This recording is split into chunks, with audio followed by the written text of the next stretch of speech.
crazy. Get time.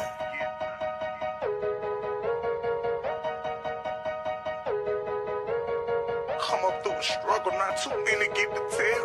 Got up and shook it off every time we ever fail. Why do we fall? So we can learn to pick ourselves back up. Transportation make you happy when your life a living hell. Sirens jump behind us praying we don't go to jail. Window skimp, 2 attempts, handed bands over. Sicko hit, shot and missed, 2 to stand over. Turn up. Breadwinner, huh? Look who in the building. Let me check my Instagram, I might be at 1 million. And I'm Piss stone, you out your mind, I'm out mine, bet not flinch wrong. I'm on my grind, rock supplying like the Flintstones. Reputation on the line and the clips long. They 9 to 5 slang at 9, you get blitzed on. I walked out on the driver, Luke compressive. Bitch, I'm papered up. Diamonds glistening, rockin' feelings, I ain't tapered up. Get on your shit, get out your feelings, hating fake as fuck. Some feel I'm tripping how I'm living, I can't change it up. I'm praying, man, dropping change, case, break shit up. Might just be me, I'm in the strippers, ain't no breaking up. She talking reckless, bitch, whatever phone I'm hanging up. Dick so good, can't seem to keep this bitch away from her. If me and Nook could fuck your bitch, she wasn't made to love. My bad, hold on, I got my feelings right quick. Phone ringing while in a meeting, that's my dog calling. Won't point a finger, give a order, and they all stalking. Speech muted, pressing pause, no longer hearing voices. Became a boss, couple calls, I got steering choices. I said I was crazy, wasn't gonna be shit back in elementary. Bitches on my dick, fresh, stepping out McKinley. Hoop dreams never had, I'm trying to fetch a chicken. Say it's gangster, they go lump, hanging out the window. Trying to rob me, I got shot 2 weeks, he expired. Nigga burnt your truck, what up? Ain't nobody died. Lil' bright nigga came through spitting, wasn't no dumping back. D-Dub got off and then got ripped up, you ain't fuck with that. We on our knees praying daily, God brung him back. Putting them cookies in my daddy head, a fucking rat. My daddy don't want to sell me nothing, looked and brung the pack. Bone turned me up, but Slimmy says jacket bag. I'm crazy. Sometimes I feel like I'm crazy, but I know I'm not crazy. Don't make me or break me. They say that I'm crazy. Sometimes I feel like I'm crazy, but I know I'm not crazy. And my mistakes don't make me. It's the way God made me. They say that I'm crazy. Labor asked me why you wanna name your album name. I'm touching on the cause, hell, how I answer that. They say I'm crazy for having all these baby mamas, but I was young, they was fresh, so I raw dogged them. Phone ringing, don't even answer, that's my dog calling. Some shit I'm trying to look over, he ready to off him. Boosting music, this the best shit on the market. Can't be crazy, I got on the road, sons and daughters. Can't be crazy, I ain't never toot my nose with powder. I done throw around plenty niggas toot they nose with powder. 23-hour lockdown, 2 years of cold showers. Couldn't turn me crazy and couldn't turn me soft. They tried to take my life, but they couldn't take my power. Nobody testified, I know they hate my power. They say she crazy for fucking with all them baller niggas. Get your money, girl, break all them niggas. Shit, they ducks anyway. They say that I'm crazy, and sometimes I feel like I'm crazy, but I know I'm not crazy. And my mistakes don't make me or break me. They say that I'm crazy, and sometimes I feel like I'm crazy, but I know I'm not crazy. And my mistakes don't make me. It's the way God made me. They say that I'm crazy. I ain't crazy. We Japanese still. You getting cooked in front of your family like a Japanese meal. It's Yashuba Hibachi, and none of you niggas can stop me. All right, we back, y'all. As promised, we are going to deal with the video response that Gorilla Hebrew made towards the community after we were aware of his haplogroup. And again, disclaimer, a haplogroup doesn't make or break you. And when I say that, I mean it doesn't determine if you're evil, good, condemned, or any of that. It just elucidates ancestry. That's all we're here to do, is talk about elucidating ancestry, revealing people's ancestry. And as we brought out in yesterday's show, R1B is most definitely a European marker, right? We showed that signature has an ancient presence in Europe.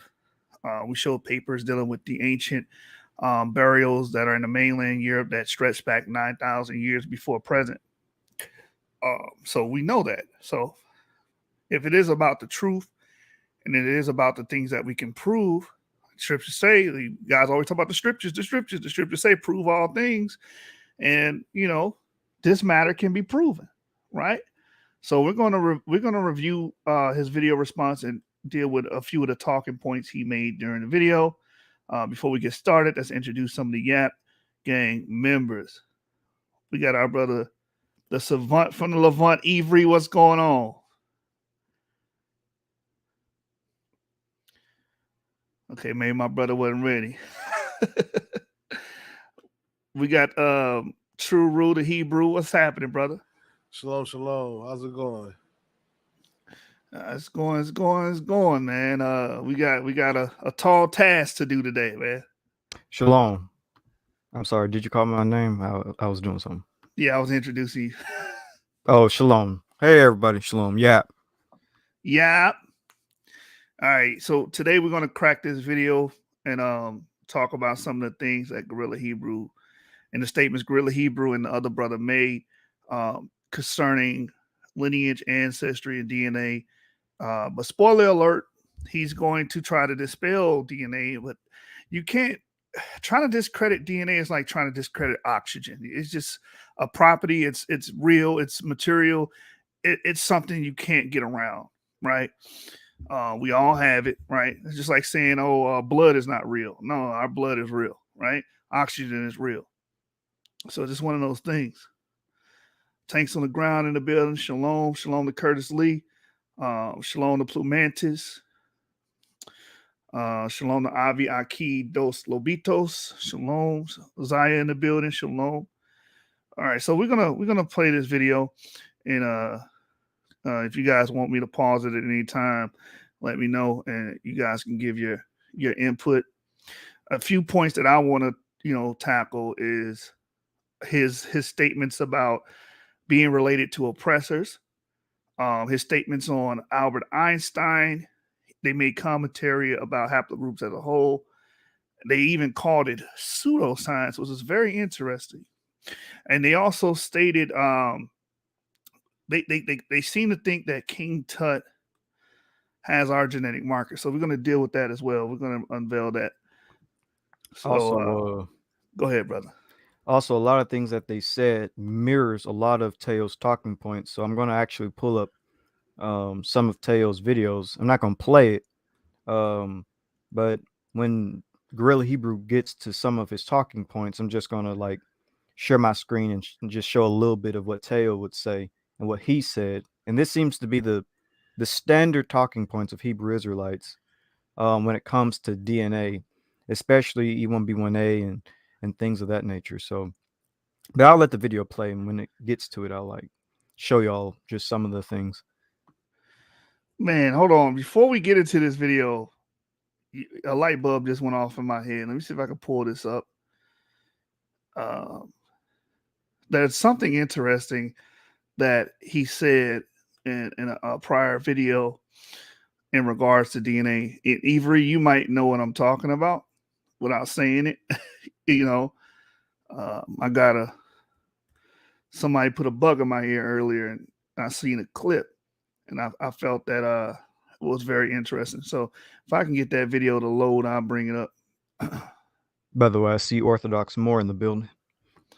Hey, Shalom Moore. I think Moore need to be in here, man. Hey, I was thinking that too. You know his email? Yeah, I can send it to his Facebook. Yeah, send it to him for me. Right. King Tut is R1B. We're gonna discuss that. All right, Moore. I'm gonna send you, if you can hear me. I'm gonna send you the link to Facebook Messenger, and you can just copy and paste it to your email or something, or copy and paste it to Google, and you'll be able to hop on.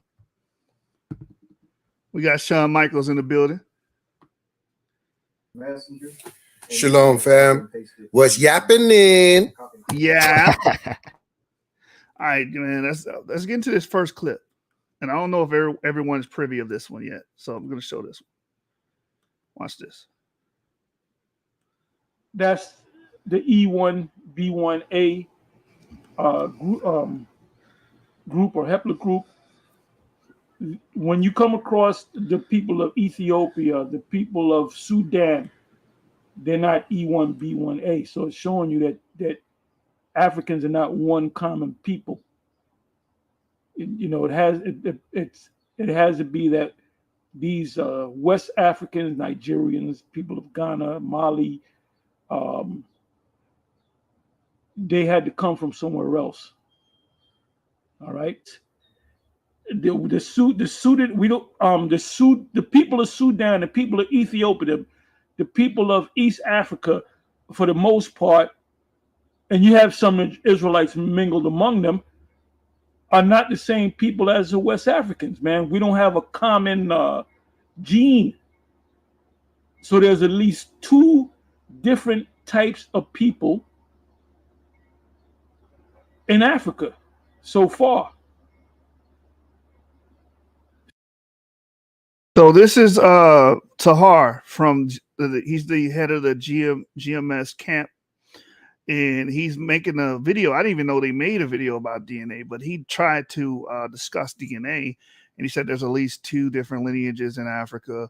There's actually more. You can see on the screen. You can see a bunch of lineages in Africa. So if anyone's saying Africans are all the same thing, that's just that's misinformation. But this is interesting because I think SICARRI actually responds to Tahar about his claims on E1B1A. I want you guys to pay attention to this. The people of Sudan, the people of Ethiopia are not. They do not possess the haplogroup E1B1A. So you think you're moving us with your E1B1A Bantu pseudoscience? Trust me. Give me 15 minutes with you asking you questions about your whole E1B1A pseudoscience ideology. This dude I just seen a video where he said the majority of Africa is E1B1A Bantu. Number one, the majority of Bantu people don't all have the same Y and aren't in the same haplogroup. And it's a lot of Bantu that got a Central European haplogroup. Did y'all catch that? Yeah, which is everything he said was pretty false. It was false, but he does understand that there are Africans or sub-Saharan Africans that have Central European haplogroup. Oh, yeah, good catch, yeah. But now he doesn't seem to understand it. I think this is I just don't understand. You understood this in 2020. Playing dumb, basically, what he's doing now is what you kind of feel. Yeah, I'm like, it's kind of strange. You understood that you have Africans with European markers in 2020, but 2022, you're pointing to Sudan and saying, oh, that's the origin. Yep. I'm going to continue to play this clip. I'm talking about millions of them. So what are you talking about? That stuff is so pseudo and nonsense, and we can deal with all of it. Elder Gabar, hypocritical, double-minded Guido. Why don't we talk about you asking High Priest Yeshaya back at the school what's going to be the future of somebody whose grandfather is Italian, Gabar?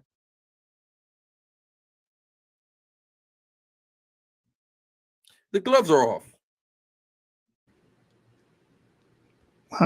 So it seems to me that European ancestry does matter.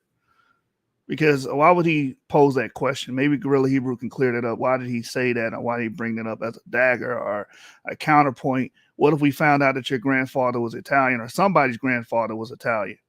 So clearly there's an understanding that there are Africans with European markers or European patrilineal descent.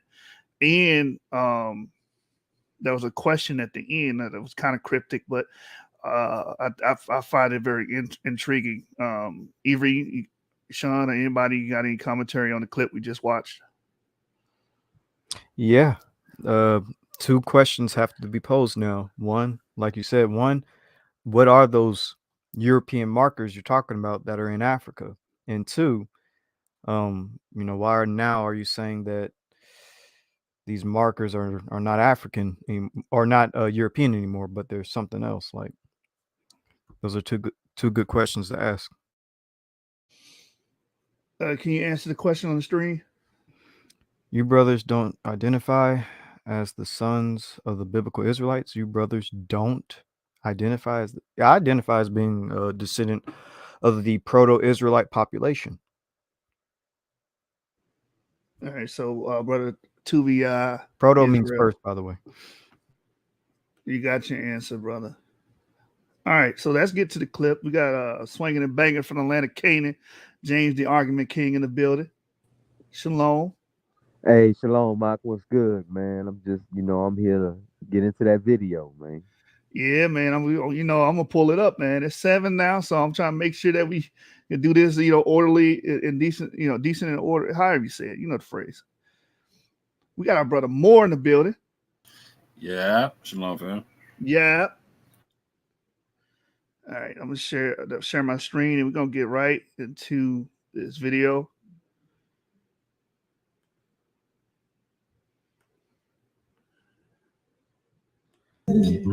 I'm assuming, by the way, we're going to skip all the scripture talk.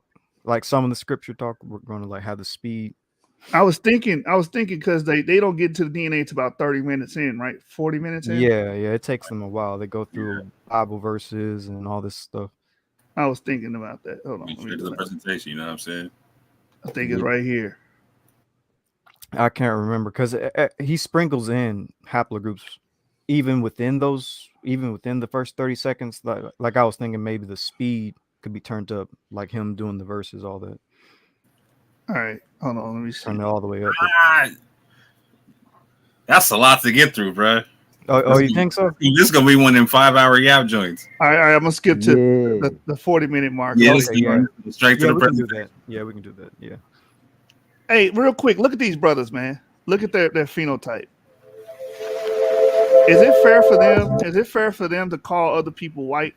I'm just not question. Really. They look like or quadroon. Is that red in his beard? I'm just saying, like I'm being fair, bro. I know brothers are gonna hate me for this. I'm just. Hey, it's the measuring stick that they use, isn't it? They go around using that terminology, brother. I mean, they definitely don't look Nigerian. All right, we don't phenotype, but these brothers, Israelites do that. So I'm just putting it out there.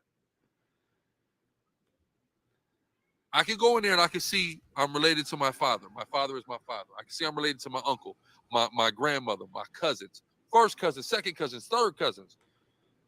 But it gets to a point where you get so far away that now it loses its force and its validity, right? And that'll be demonstrated here momentarily.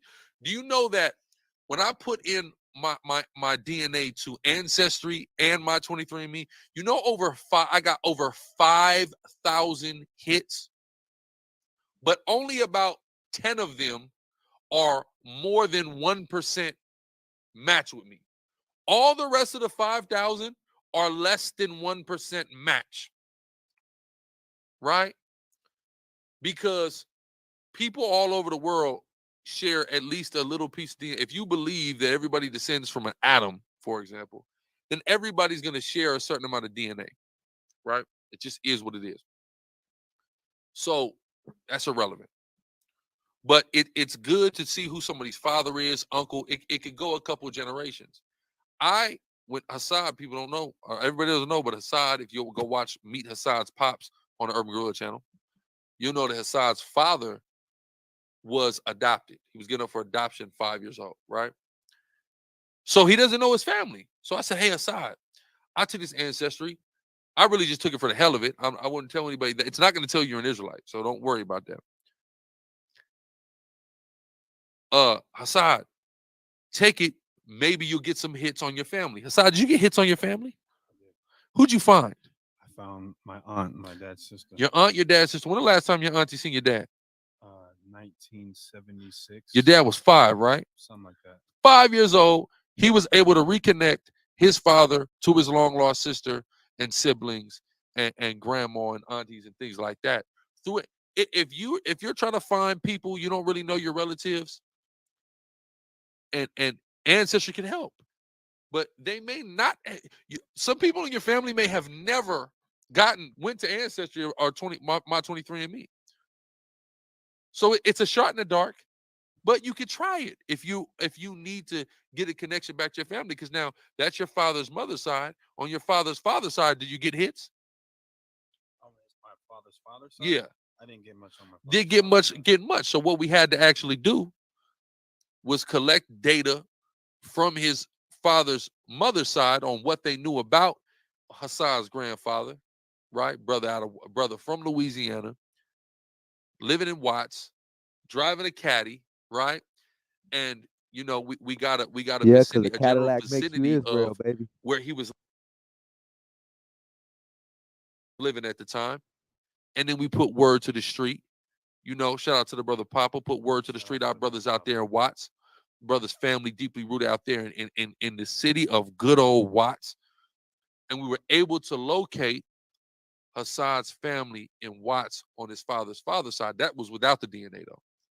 But we were able to find and reunite Hassan's father with his long lost siblings through Ancestry.com. So it's good for that. But when we're talking about the ancient origins of somebody, it is not reliable for that, because what you're dealing with is inferred DNA, right? Now, an inference is not just a guess. An inference rather is a conclusion based on evidence. Don't get it twisted. But it's not emphatic. But it's not absolute. Our people really are sick, and we just believe whatever the white man say. Again, this doesn't invalidate DNA science entirely. It invalidates it when come to tracking the ancient origins of people. Ancient. We're talking antiquity. Just for the record, let me Google what antiquity is. Did you want to? Well, actually, no. Right? Yeah, we got to pause that up here. Well, let him get through the definition of antiquity. Yeah, and then we'll Antiquity definition. Antiquity, the ancient past, especially the period before the Middle Ages. Right? What's another word for the Middle Ages? The Dark Ages. Right? Or right there. So DNA cannot go back to antiquity, can't go back to the Dark Ages. So I guess we can pull up some DNA papers that go beyond that, like the Bronze Age and stuff, the Neolithic. Let me pull something up really quick. I mean, we yesterday I say we pulled up a lot of papers and stuff, kind of talking about the points. I mean, I think the point to be made is, look, his Y chromosome is R1B, as he states. So the fact of the matter is there are mutations on his Y chromosome that can be traced all the way back to different founders of different mutations. So we can, without a shadow of a doubt, trace his R1B all the way back to the basal R from which it would have stemmed. And we have ancient DNA from bodies that we found that has been dug up and sequenced that has basal R, and it wasn't in Africa like he was trying to insinuate his R could have been from. Right. I was going to use E as an example because I don't know too many papers with R, but I'll just pull up a sample with E that kind of illustrates ancient DNA and how we can trace ancient DNA. But I'm about to share my screen here in a few minutes or seconds. So here, hold on, give me a second. Let me find this. Here we go. So here is just a chart showing various samples of E in the Levant. Since DNA can't go back. Here it is. Since DNA can't go back to past antiquity, So we have from the Rafat cave in Israel, the Natufian sample, a couple different Natufian samples, going back how far? 12,700 YBP. YBP means beyond.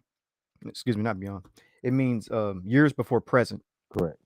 So we have E-M35, E-M35, basically a lot of E1Bs. And we have it in Jordan in the pre-pottery Neolithic B. So that's the Neolithic period of the Levant, about 10,000 years ago. So yeah, DNA goes all the way back past the antiquity. We have a sample in Chalcolithic Israel. Chalcolithic, that's the Copper Age, another E sample. We have a sample in Syria, Ebla, an ancient Semitic civilization, by the way. EMBA stands for Early Middle Bronze Age, E sample. Hatzor, Middle Bronze Age, period 1 through 2, Israel. Hatzor is pretty interesting as well if you know the scriptures, because Joshua and the Israelites burnt down Hazor. Then we have Lebanon, Hellenistic, E1B, and then we have what? Lebanon, Middle Ages. So we have samples from the Middle Ages, Lebanon in the Levant, an E1B sample. So we most definitely have DNA samples that can go from the Middle Ages all the way to the Neolithic and Mesolithic. Does anybody want to? Yeah, if I can, let me jump in right quick. Like, so I was in their chat when they were live on the video, and I asked them if they were taking the same position that Teo Ministries takes, in the sense to where they affirm autosomal DNA and the fact that science can be used to trace paternity in a local setting, but they don't trust haplogroup science in terms of being able to trace ancient DNA in terms of lineage and whatnot. And so you pretty much heard them affirm that here. So question to the Yap gang: why is autosomal DNA not superior to testing the sex chromosome in terms of paternal lineage going into antiquity? How far back can we get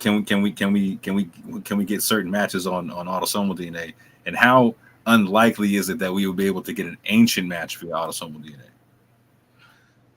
in terms of being able to find paternal lineage?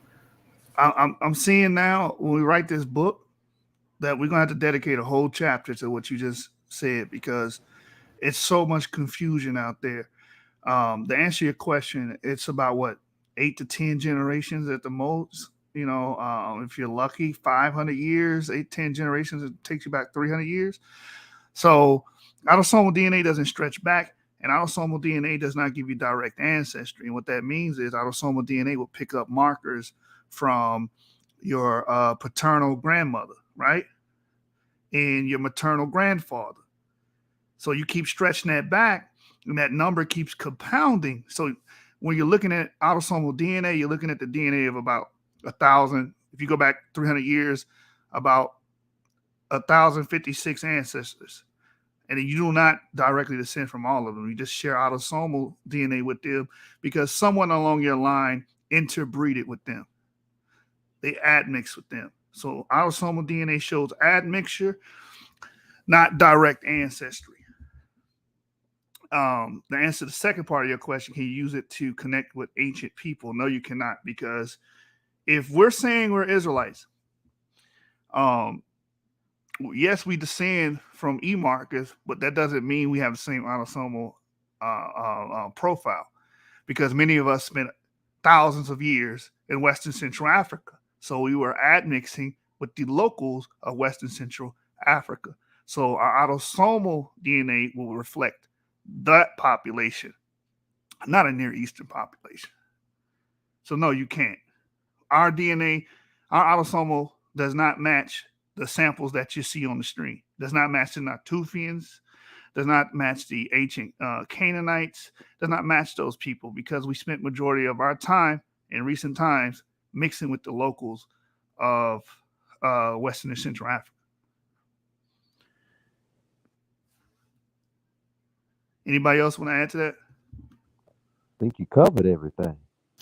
Yeah, I'm going to jump back in when they start talking about Adam, because that was there's a common, for the people who make the autosomal argument and try to dispel the haplogroups. A, we find they come from a certain set of haplogroups, but B, we find that they have this basic concept of if you come, that everyone should have the same haplogroup as Adam, right? Like all males should have the same haplogroups as Adam and whatnot. And I'll touch on it then when it gets brought up, but there's a real important point that needs to be made there. All right, let me get back to the video. Yeah, man. I mean, like I said, we're gonna dedicate a whole chapter to this autosomal madness, man. Maybe we're gonna name the chapter "Autosomal Madness." The Dark Ages end in 1492, right? So they begin a few centuries before that. So that is the time I'm talking about. You really can't get much past the 1700s with your DNA test, and I'm going to demonstrate that here momentarily through the Spirit of the Most High. Right? But I just want all that on the record before we go forward. As y'all can see here, Gorilla Hebrew, DNA exposed, European. Question. Number one. Hey, pause real quick. Right there, he was just acknowledging that so he's going to show you his DNA timeline from 23andMe, which is an autosomal timeline. So he didn't get the timeline quite correct, but he lets you know that basically like you can't go that far back with autosomal DNA. Right there. For me to have European DNA, it's no secret I have a white mother, right? So I should have European DNA, number one. But of course, we're talking about haplogroups. So let's just go. Here's a picture of my DNA timeline. This is important. It's showing you when the individual was born who contributed this to my DNA.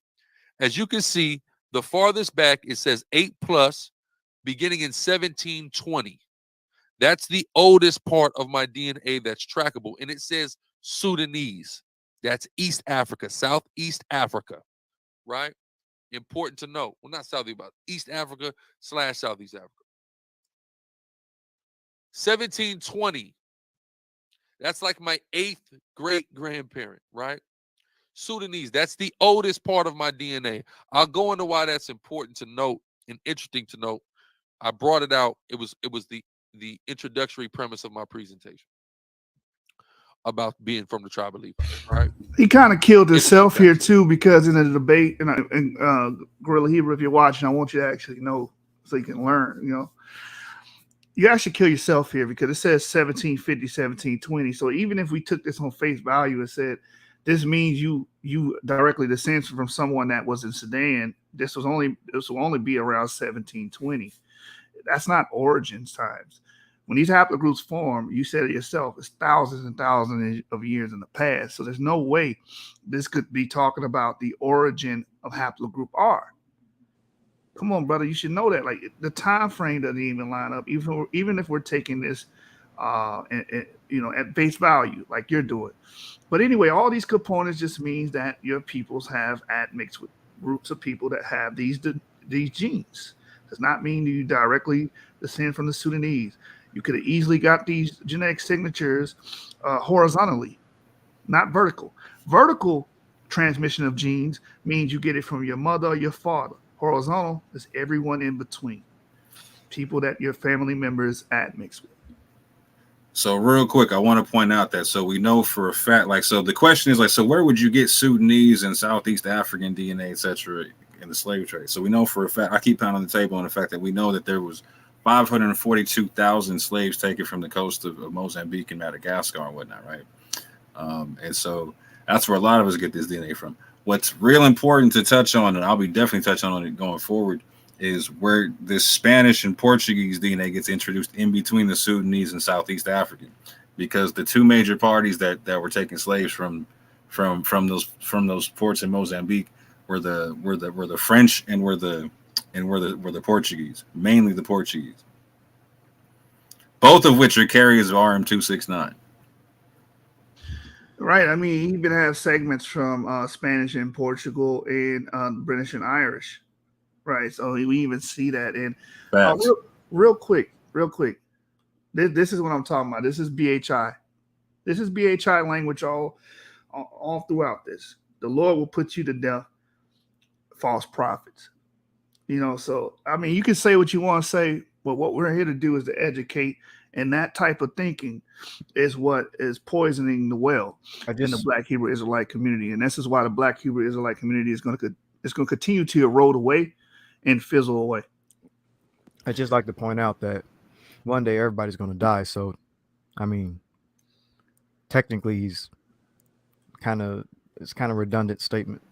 Yeah, in one of the books I read, it says all you can do is send me back to my Lord faster. So I don't know if he was necessarily busting shots at us, but the statement itself is representative of what, Hebrew or Black Hebrew Israelites like to do. They like to sit there and cast dispersions at people just because they don't necessarily agree with them. Now, I'm not trying to condemn nobody when I'm up here saying, I'm just stating the matter of fact. The matter of fact is, even looking at this now, all this autosomal he's going through, for a matter of fact, don't matter.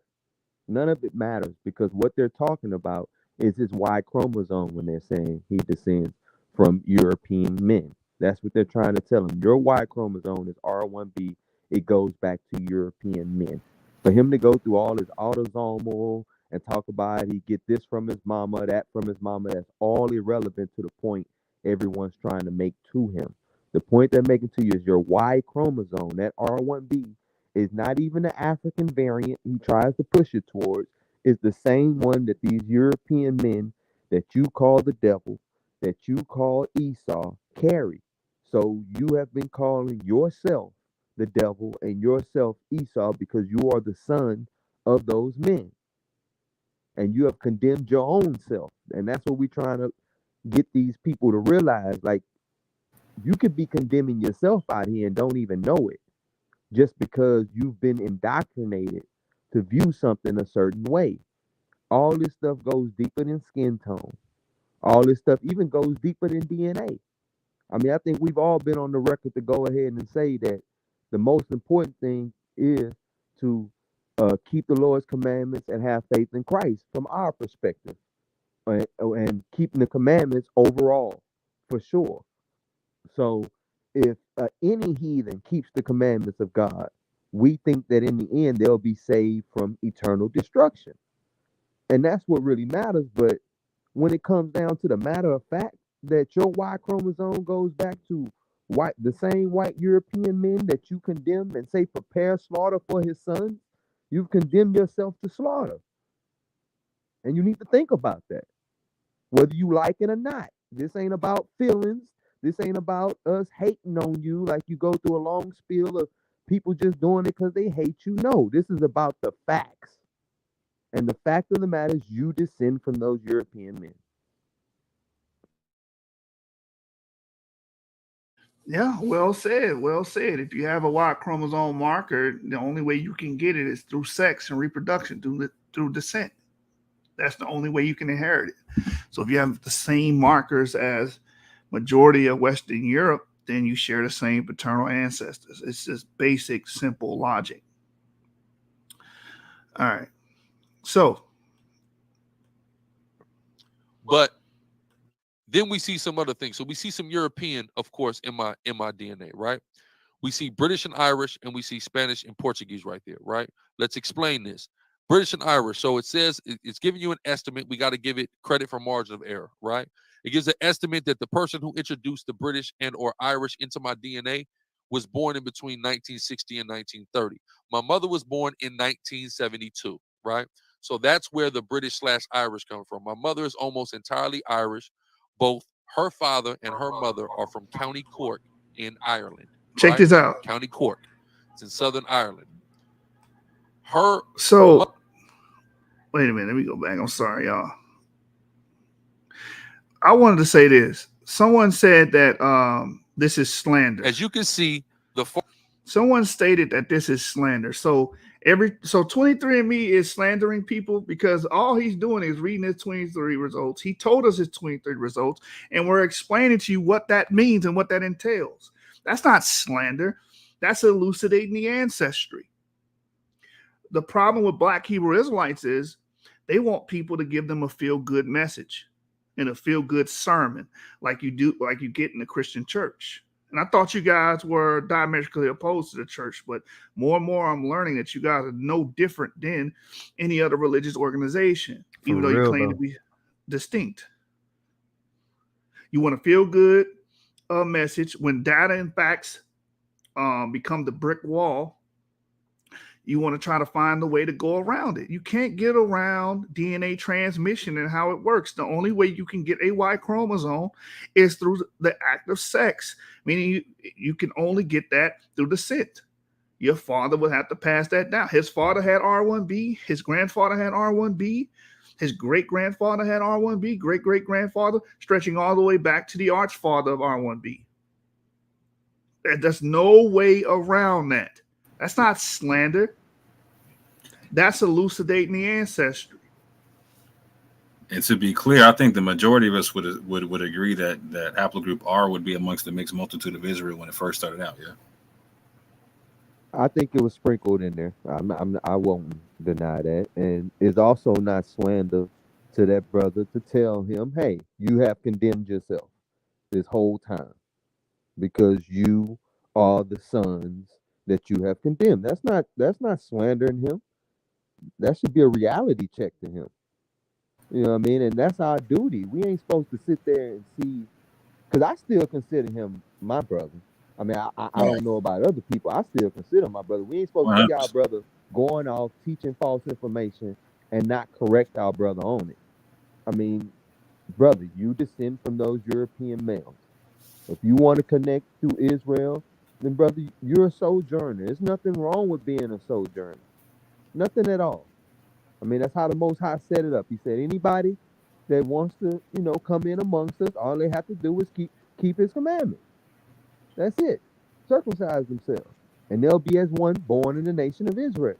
And I'm going to treat you like that. But your DNA shows that you come from a different lineage than most African American males.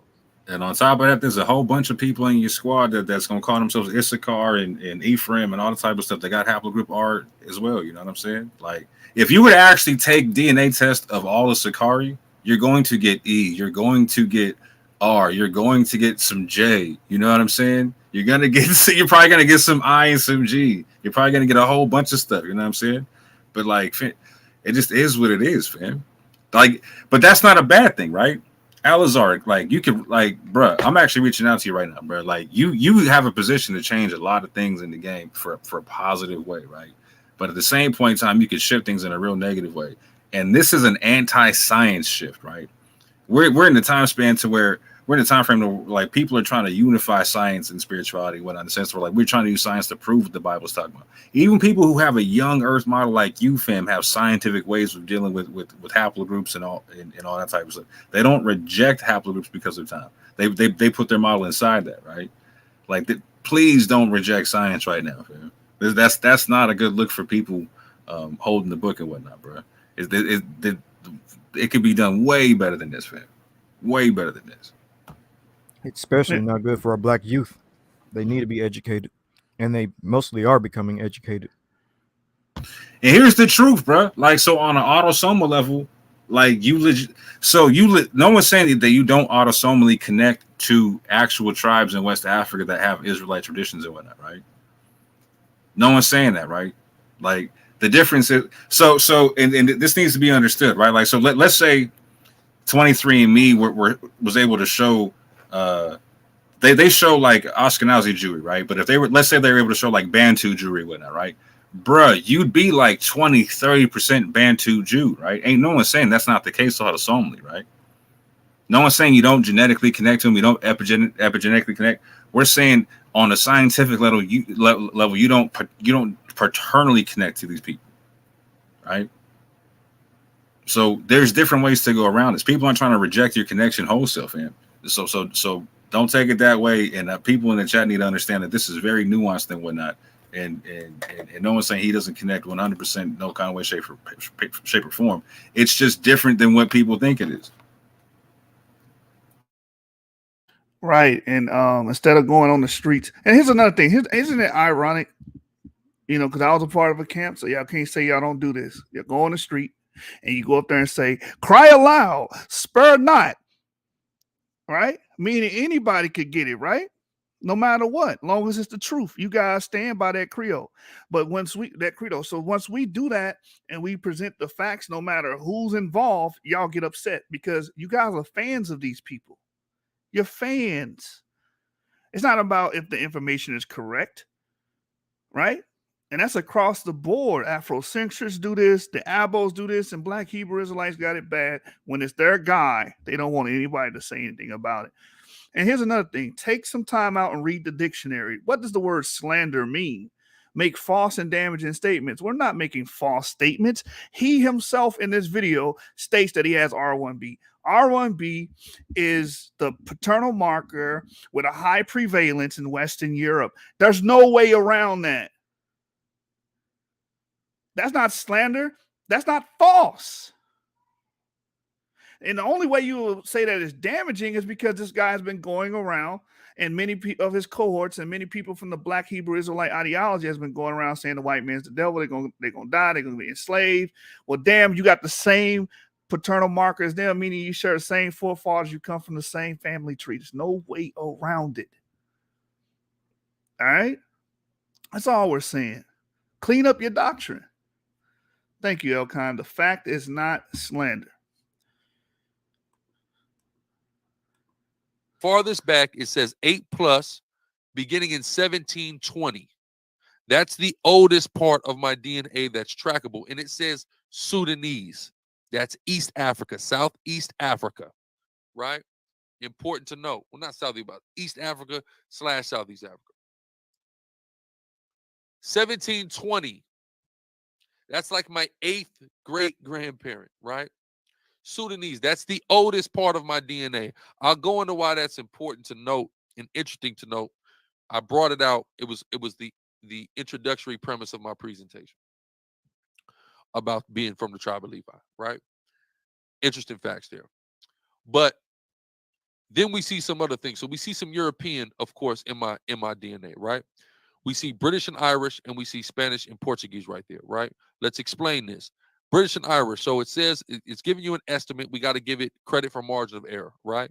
It gives an estimate that the person who introduced the British and or Irish into my DNA was born in between 1960 and 1930. My mother was born in 1972, right? So that's where the British / Irish come from. My mother is almost entirely Irish. Both her father and her mother are from County Cork in Ireland, right? County Cork. It's in Southern Ireland. Her mother's mother, right, is from England. So that's where the English and British come from. I mean, the British and Irish come from. I know that, right? So this is where I can get down with the DNA, even though there's a little margin of error, because it is in alignment with what I already know about my ancestry, about my history, about my genealogy, right? Then we see all kind of sub-Saharan African here, of course, Nigerian, Ghanaian and Liberian, Angolan and Congolese, Senegambian, right? Then we see Southern East African, right? Indigenous American, Native American, Spanish and Portuguese, and we see Sudanese again at the oldest, right? So, of course, my grandmother, my father's mother, is part Native American. That Spanish and Portuguese might be the source. A lot of people saying French, but it might be That's what I was just thinking, bro. 100%, fam. And when he shows his ancestry.com page, look at his map, right? Because I'm gonna point some stuff out on that map when it comes up. Because he points out like the British, the Irish, and all that type of stuff. But when you actually look at the other places that are highlighted and whatnot, it's like, so he tries to say here that it's supposed to be French, but it says Spanish, Portuguese, but he knows it's really French.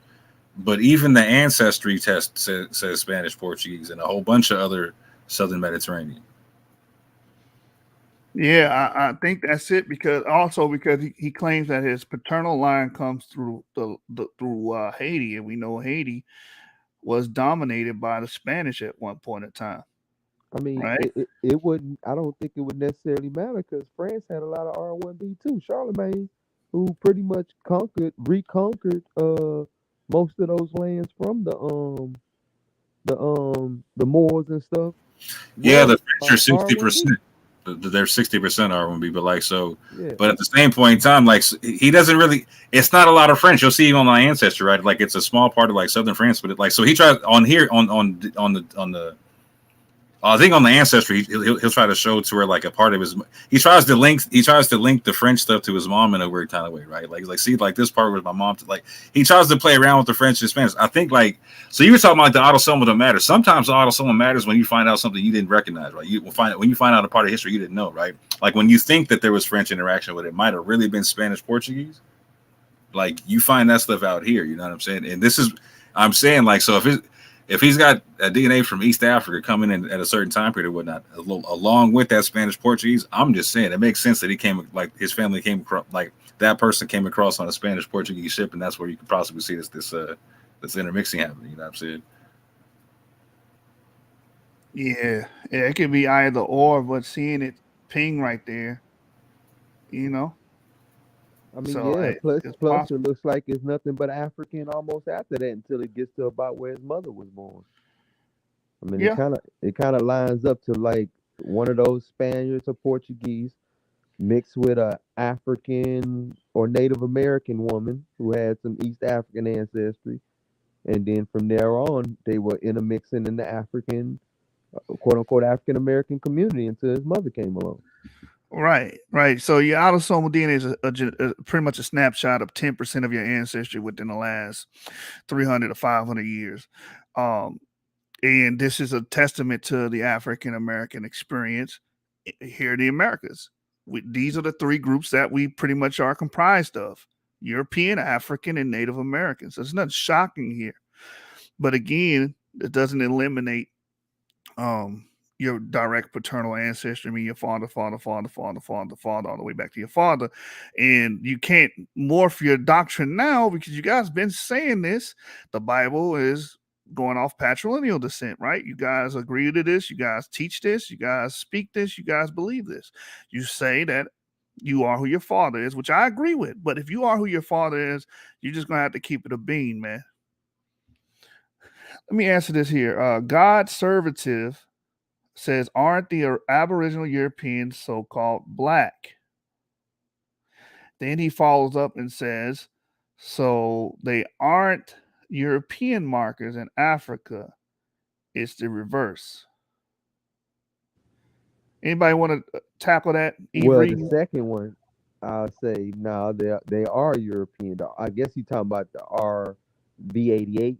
They are European markers that are in Africa. And what was that first one he had said? He said, aren't the Aboriginal Europeans so-called black? Man, I hate when they use that term because scientifically, if you're using the term black, you're talking about us as in African Americans most of the time when you're using that term black. But a lot of times, I know us as black people use the term as in skin tone itself. They were a dark-skinned people, yes, but their descendants, their literal descendants, are the white people, or the people we call white today. Then they just the skin tone changed because of they say what the migration of is the Yamnaya, ain't it? That is correct. That is correct. Yamnaya, migration into it, bringing farming into the region, caused the change in the skin tone, but they still descend from those people. Quick question: when you see a change like that, are you talking about mutations and polymorphisms? Alleles. When it comes to skin tone. Yeah, it's allele. Yeah, Aboriginal Europeans carried haplogroup I. They were Western European hunter-gatherers, and they had a completely different genome from a Nigerian. So they were dark-skinned. Yeah, Aboriginal Europeans were dark-skinned, but they carried haplogroup I and had a different genome. They were not Nigerian. They were not Bantu. They were not Kenyan. They were their own thing. Yep. All black folk ain't the same folk, man. You gotta understand that. The Negritos have their own paternal and maternal lineages. The Andaman Islanders have their own maternal and paternal lineages. Dravidians, their haplogroup H, their FM89 lineages. They are related to the Cro-Magnons. So just because you see dark-skinned people, the Australian Aborigines, Aboriginals. They have their own. I think the haplogroup C. They have their own paternal lines. They have their own branch that they go back to on the phylogenetic tree. So just because you see black people doesn't mean that means, oh, that's a direct relative or a recent relative. So keep that in mind. Look in Africa. You got Paleo Africans that have haplogroup A and B. We do not share the same paternal ancestry with them by and large. Now you have some African Americans that do have A and B, but that just shows that it's diversity within the Black American genetic matrix, right? Shout out to 93. Shout out to 93, and shout out to Rob Bourne, Agent A00. The original man. Right. American, right? So that's where the Native American comes in at. And then we have the Spanish and Portuguese, right? So we also have to give a regional margin of error because according to my ancestry, I don't have Spanish or Portuguese. It's French. It's Northwestern Europe. Parts of France are included in that, right? Now, I know emphatically that around this time that's here in about 1830, as I'm getting ready to demonstrate, I have a great-great-great-grandmother whose father is a Frenchman. His mother was a Black woman, right? I'm getting ready to go into that now. So that's where that's introduced. So this is, if there's all this European or I'm a European, when we look here, the only two European contributions on this timeline are from women, not from men. Are from my great-great-great-grandmother, right? And my mother, British and Irish.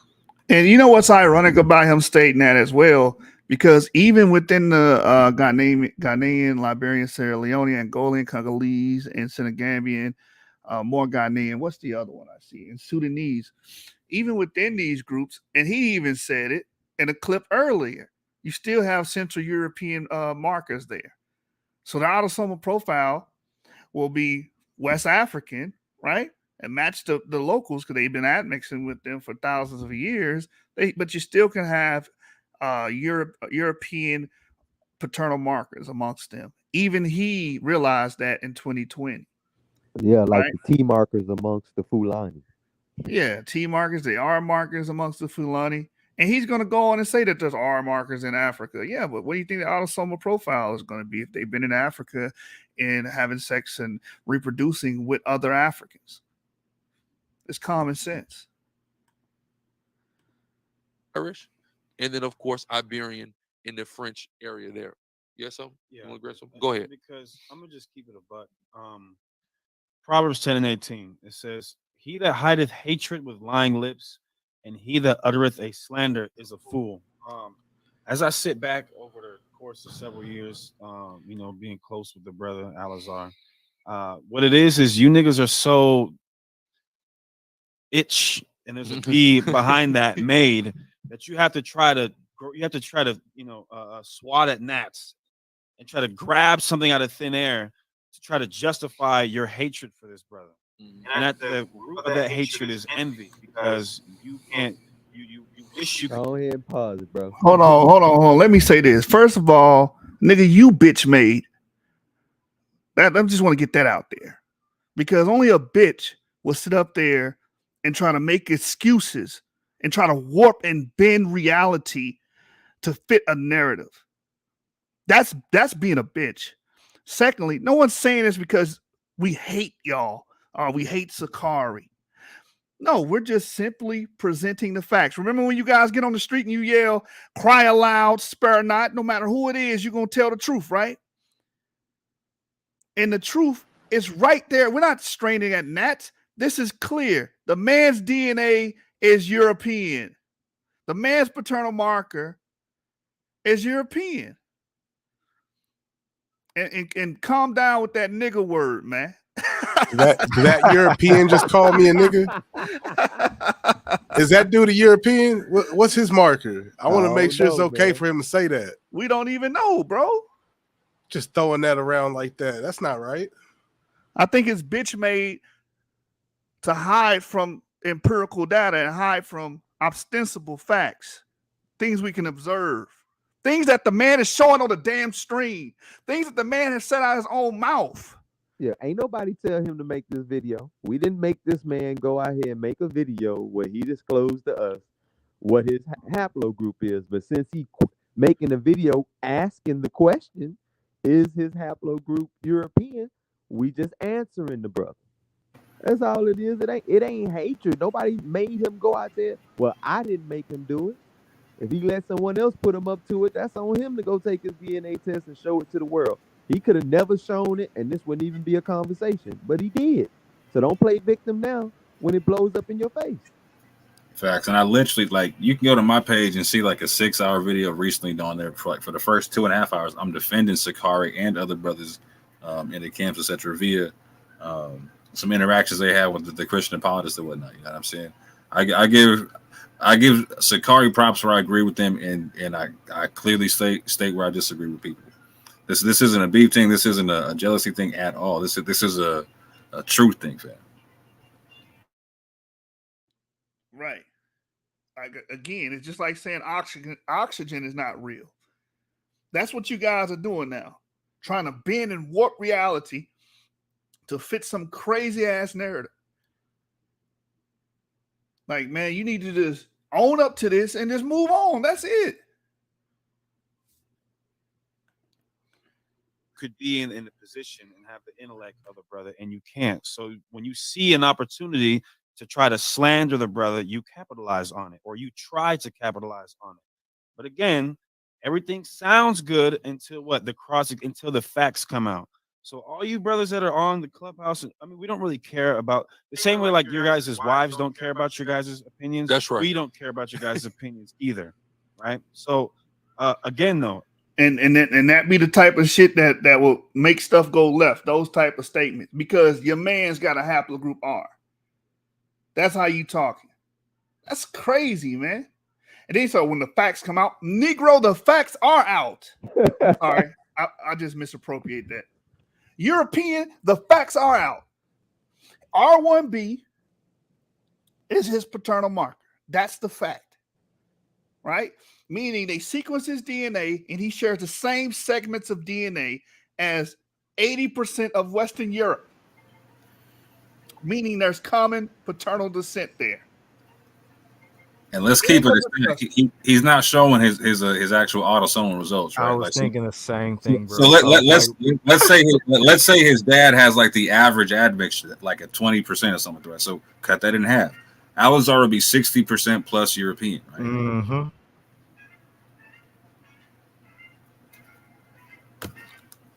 Man. Let that breathe for a second. What Jay-Z say, let that bitch breathe. All right, man. If you're a brother who's sitting back and you're seeing this, once again, probably this isn't the first time you probably slandered. Once again, you're wrong once the facts come out. And again, it just goes back to envy. Everybody knows this, man. I mean, everybody knows at this point, you know, the white. Especially Pause real quick. I want to clarify. I definitely understand.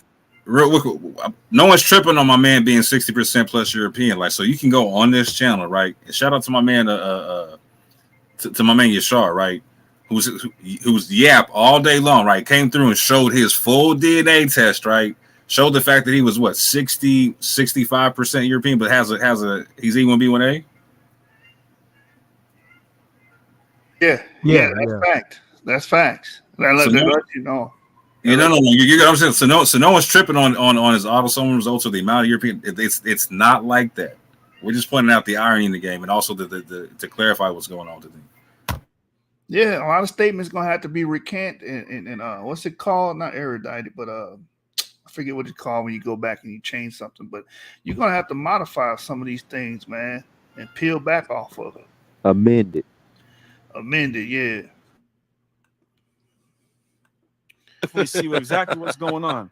You niggas are haters, bro. And I don't say that in a cliche way. I mean, like, seriously, you niggas are hating ass, envious girls. Hypnotized with hatred. Hypnotized with hatred. Like and Boosie jealousy. said. And it's so crazy because they don't realize that when they do this and the Most High just goes, oh, don't worry about it. I'm gonna lob you something on this. You get hit out of the park. And we do. They don't realize it just keeps making us look good. If you would just leave us alone and do your own work, maybe you would then begin to shine and look good. But you're so focused on trying to tear us down, you don't realize the Most High God is against that spirit that you got on you. It may not even be, you ever think about this? It may not even be that the Lord is just with us. Maybe he's just against the envious demonic spirit you're Hey, moving in so Jashu, much. man. He said, you know Talk what? Oh, this y'all real want to quick, move with man. envy towards that brother? I'm gonna keep giving. Look, man, they throwing so many shots and make you want to take shots, but I'm not, bro. I'm just gonna point this out. Shoot, every time we get to smacking someone up with sources and stuff, what do they normally do? Try to turn it into an argument, but to find some petty ass reason or something that ain't got nothing to do with the facts on the table to make an argument about. And that's all they doing right now. They throwing out so many flames that they want people to catch the flames, get burnt, and come back at them arguing about that instead of staying on the topic of he got that R1B marker. You know, they're pulling the same card that Teo pulled, trying to get sympathy and help from the people, crying and all that type of stuff. Yeah. When we were busting tail head open with DNA science, he was, oh, they're attacking us and they don't want the truth to come out. They're agents. And guess what? I'm a CIA plant, nigga. And I get paid well to bust you niggas' ass with the information. Yeah, boo, we got to talk, bro. My check got lost in the mail, fam. Mine too, man, because I'm kind of poor. Hey, but real talk, like, I'm surprised at people like Tail Ministries and right now, you know what I'm saying, Alizar, in the sense to where, like, when you was out there street preaching for all these years, people been knowing that, okay, a good 30% of the dudes you're talking to, a good 30% of them are going to have some form of European parentage and whatnot in terms of their father's side or whatnot, just based upon the science, right? Whether you believe in half the groups or not, like you know that to be a fact, even based upon the history, you know that was happening, right? But they never figured out, like, how am I going to deal with that until right now? So now it's like, okay, we can't deal with half the groups, and none of, like, we erase all that, throw it all under the bus, you know what I'm saying?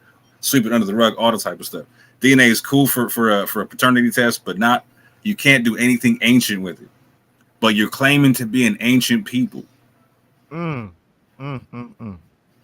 them facts, but Jashu, Mari giving out detailed information from the Japanese war councils about our CIA. That's classified. That's classified. Hold on, let me take that off. That's classified information. Agent Yashu reported.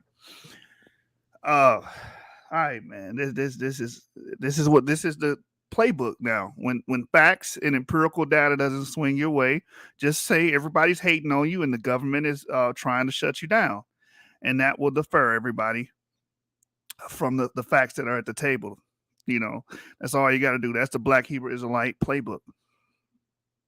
Also the cult playbook. I was about to say that's all they playbook. Yeah, Afrocentrics do it too. Shout out to the white man science. Oh, he's attacking me. Okay, well, what about the DNA here? Discuss the DNA. Giving you a reason to do that until you remove that evil spirit up off you. Then maybe you can. You just got to put some work in, man. Yeah. Just put the work in. Go ahead. Look what happened with King David and Saul. The more Saul hated on King David, the more the Lord rose up King David. Yeah, first he killed David, or first he killed Goliath. Then he was the general of Israel's army for pretty much. Then the Lord just keep increasing him. And then he got cursed, and we lost the kingdom because of his actions. He gave him the order: go get 100 foreskins from the Philistines. Mm-hmm. Then I'll give you my daughter. And nigga went and did it. But brought him back to it, brought him back double. You know, so that was heavy. But again, we're looking at my ancestry timeline. The British and Irish, we know that comes directly from my mother, right? And then this French, which is here Spanish and Portuguese. When you actually look at it, on the ancestry, it says French, which again is what I know. Again, the French woman, the woman that was born, that contributed that to my DNA, was born in 1838. Pause it up right quick. As you can see here, is given a timeline of that being introduced into my gene pool in between 1840 and 1750. 1838, when she was born. We're ready to demonstrate all those records now. Again, my mother born in 1972. So that's where that comes from. Native American, that's coming from my grandmother, my father's mother, as some Native American, right? So all of this, when I'm looking at this, and of course, anybody black, they're going to give you all of this: Nigerian, Ghanaian, Angolan, Senegambian. They're going to give you a little bit of all of that, right? They're always going to do it. Ancestry, they even give me a couple more, and they get specific on Benin, Togo, which is, you know, the main place Haitians come from. Benin, Togo, Ghana, Those are the main places we came from, but especially Benin and Togo, right? But what's interesting to me is the Southern East African and the Sudanese, because I don't know where the hell that's coming from, but I'm going to explain how I made a connection of dots to the tribe of Levi. I'll do that later. And I'll probably, for those of y'all, again, Sinetta Most High will be putting in the debate out this week. I want y'all to see it as it was presented in the debate, but I'm probably going to go back over and get more Man, we got elaborative on the another slides. video to review now. Most High will Friday. Mind you, it's War Angel weekend is going down. Super powerful weekend. So I'm probably going to go back over into the slides on Friday. Right? Hit me the next slide, aside. Right? So as you can see this map, because it says on my 23andMe Spanish and Portuguese, but this is the map, my DNA map, and I zoomed it in on the European contribution from Ancestry, right? Because you got to look at when you send these things in. Again, they're not right and exact like people are giving them the credit for. If they were, then both of these different DNA companies would have given me identical results, but they didn't. And they even tell you about the margins of error. Like it'll tell you, yeah, we're saying 15%, but it can be anywhere from 0 to 18%, right? It's funny how it works.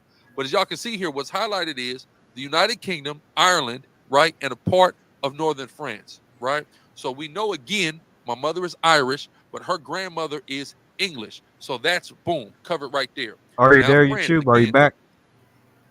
Yeah. I just want to point out that, and by the way, Moore has something to say, but I No, just want to go point ahead. out that he's not showing his percentage of that European DNA. It's zoomed in, so you can't even see the percentage. Yeah, so y'all see the other highlighted areas on the joint, like, so like I can't even get my Ancestry joint to do this, to where I can just highlight like certain colors from certain joints and just not highlight the other colors, right? But you see the other areas that outlined, right? Yeah. Like, so you see the Spain, the Portugal, the Southern European stuff. There's even European Jewish in there. Like I see that wrapped around the Poland and the whatever. Like I got that in mind and whatnot. You know what I'm saying? So I know what that looks like. There's a whole bunch of Scandinavian stuff. There's some Russian stuff popping off. You know what I'm saying? There's a little bit of Southern France in there. You know what I'm saying? But enough to show, like, you know what? Mom is more admixed than what he thought, or like I'm saying, Pop got a larger chunk of European admixture than what he thought as well. You know what I'm saying? And a lot of that seems like both are saying, the 23andMe and this map from Ancestry are saying that there's that Southern Mediterranean, that Iberian, Spanish, Portuguese element. You know what I'm saying? And it's like he keeps saying he's not showing the percentages thereof, and so I think there's a story there he's not telling in terms of like I was like, wow, I'm more Spanish, Portuguese than I thought. How'd that happen?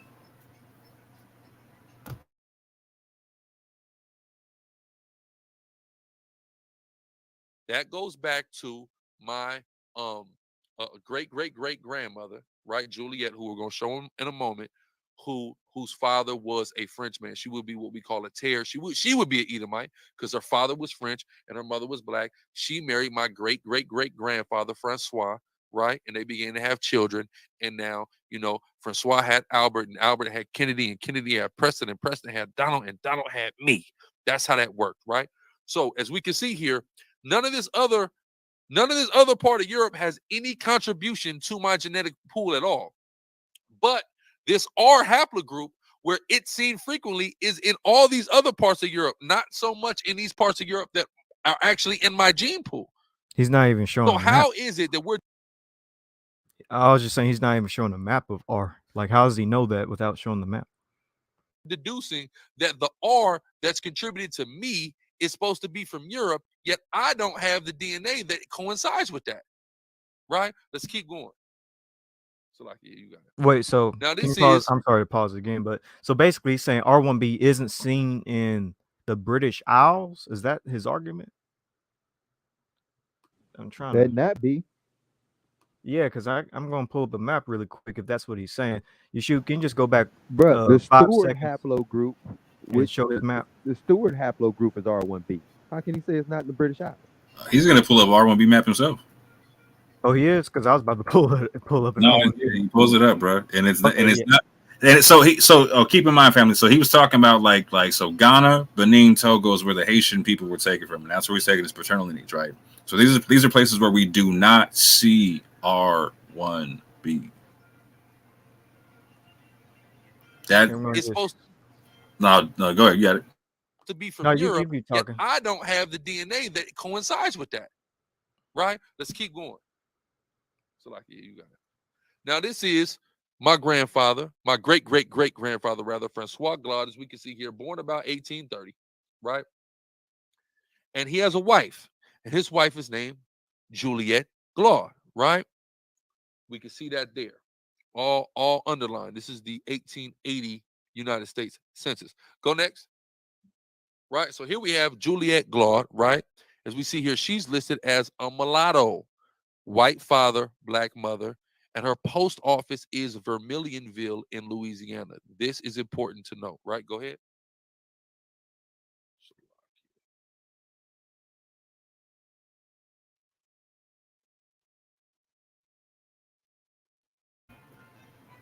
So I'm gonna give y'all some history of Lafayette, right? Go back. Go back. No, backwards. Right here. So Juliette Glaude, right? Her original last name was Juliette Monton, right? So let's go over, because this is who she descends from, right? It's the history of Lafayette, Louisiana. Jean Monton. None of this matters because he didn't get the R1 from her. Acadian is basically a French Canadian. Exactly. Right? That's where you get the term Cajun. He got that R1 from Francois, right? So the question is, where did Francois get it? So in 1830, that's where his great-great-grandfather was born, right?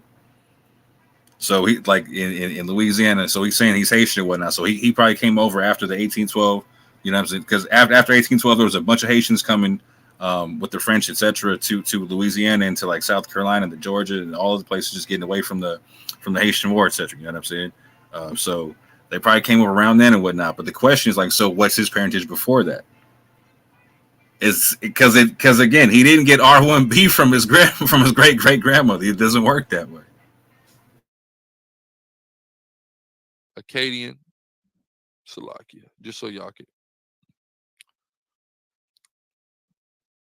An Acadian is a descendant of French settlers of Acadia, the French colony on the Atlantic coast of North America in what is now the maritime provinces of Canada, right? And this is where the term Cajun is derived from, right? It went from Acadian, then it kind of got slangified down there in the south and it became Cajun, right?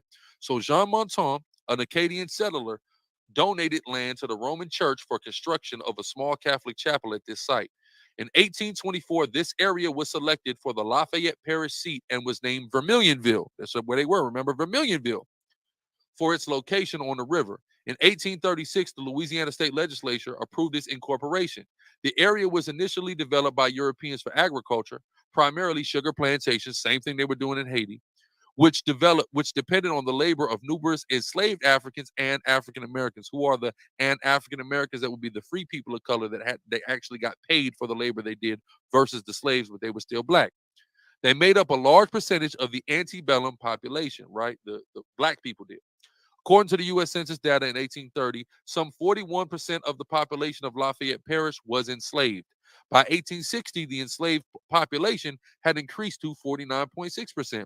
But some free people of color lived in Lafayette Parish as well. This is key to note, right? So we have Jean Monton, who is the grandfather of my great. Man, I hate to keep pausing this, but again, all of this is window dressing. But he mentioned that his grandmother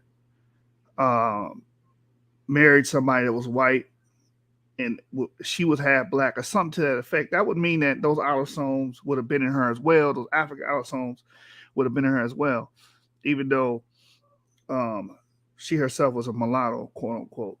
So just keep that in mind as well. While he has those autosomal signals, we can see it if what he's telling us is facts, and all this other stuff is just window dressing. But I want you guys to pay attention to where it says some free people of color lived in Lafayette Parish as well. Now, when you look at the history of the free people of color, a lot of these free people of color were free or manumitted because they were children of slave masters, especially in the South, especially in the antebellum South, the racist Dixiecrat South. A lot of these people that were walking around as freedmen were actually direct descendants paternally from slave masters. So it makes sense if his great-grandfather, if he's inferring that he was a freedman, that he could have also descended from a slave. And I wish Adam K was here because he dealt with the genealogy, and he was bringing up that actually his grandfather was considered a mix or mulatto person as well. Let me see if I can reach out to Adam. He actually sent it to my email. So let me let this play, and I'll try to pull that out.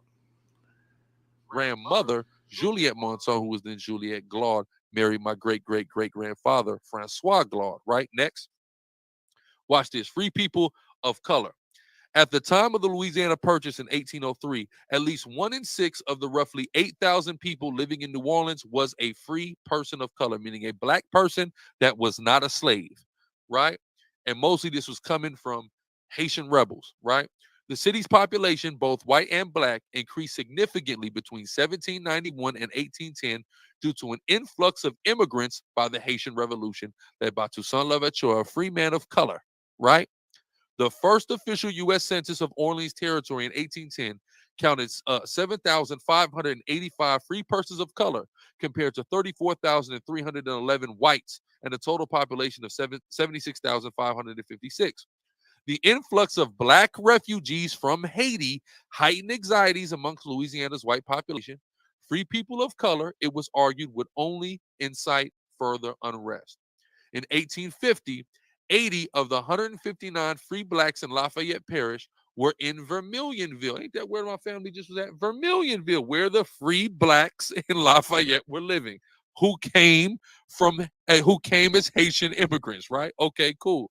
Now Lafayette and nearly half of the free black population of St. Martin Parish lived in towns of St. Martinsville and New Iberia, right? Next slide. So this is important. And now look, what's the top DNA community that I'm related to in Ancestry.com? The Louisiana Creoles and African Americans connected to the regions of Nigeria, Cameroon, Congo, and Western Bantu peoples, right? That's important. Then it says England and Northwestern Europe. What's that Northwestern Europe? That part of Northern France where, there was some intermingling with that came in, and I just documented that with Juliette Monson. That's very important, right? Next slide. So this, y'all, let's go back. Let's recap before we go too far, right?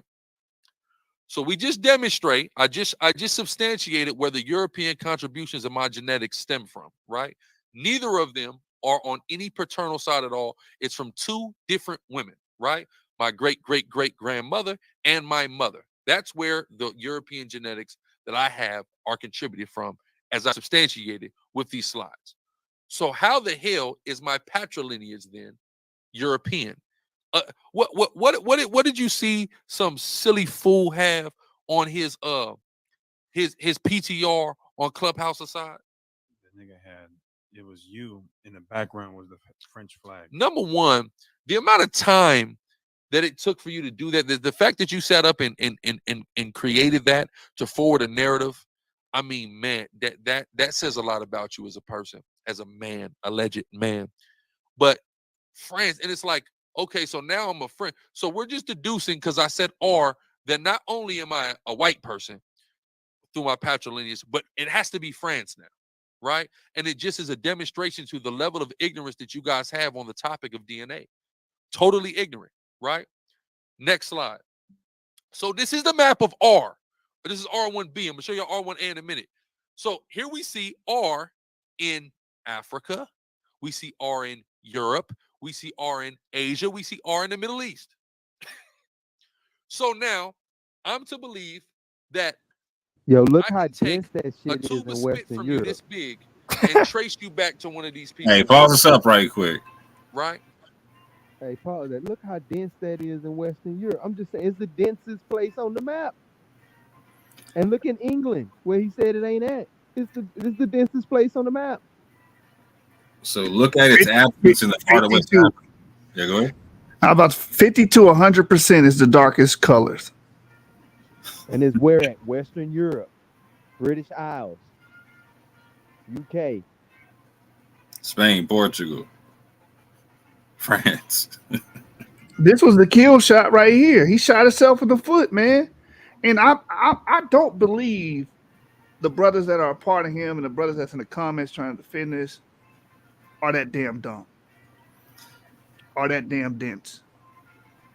Y'all see the haplogroup distribution right there, the geographical distribution, and it has its highest frequency within Western Europe, right? And now all of a sudden we're playing games. Get the fuck out of here, man. I'm This sorry. I is can't be coy about this. this is where it's a double kill shot though too, right? Like so it's nowhere near the distribution is nowhere near Benin, Togo, Ghana, etc. Right? So his claim, like, so he's talking about that he's a Levite that's hate because he's Haitian, but also because like that links to the Akan tradition, right? But the R1B doesn't link to that, bro. It links to the Afro-Asiatic traditions of like the Hausa, the Fulani, etc. You know what I'm saying? Nowhere near the area he's claiming descendancy from. He kind of pulls. Oh, my bad. Keep going. No, go. You got it. No, I was just about to say he kind of pulls a tail when it comes to this. I wonder if I should. Actually, you know what? I'm going to share my screen really quick and just explain how he pulls a tail. Yeah, you got it, brother. Whenever you're ready. I'm ready. So this is kind of how he pulls a tail because he's showing a map. GRLA Hebrew is showing a map of our being, you know, in Africa and all these places, and how this kind of proves that, you know, I guess that he's, or that haplogroups don't matter, or that he's an Israelite. And I'm just going to play a short bit of this just to emphasize this point, because a lot of the talking points are going to keep repeating this over and over again. A lot of the talking points that GRLA and Teo have are pretty much the same. And this seems to be the talking points that everyone is going to use when it comes to trying to debunk haplogroups. So here's a map of where they show where G is. And that big, dark, red spot, maroon spot, 60 to 100% of it was G directly in the Levant. And as we read to you, G originated where? In the Middle East, right? Lands given to Israel.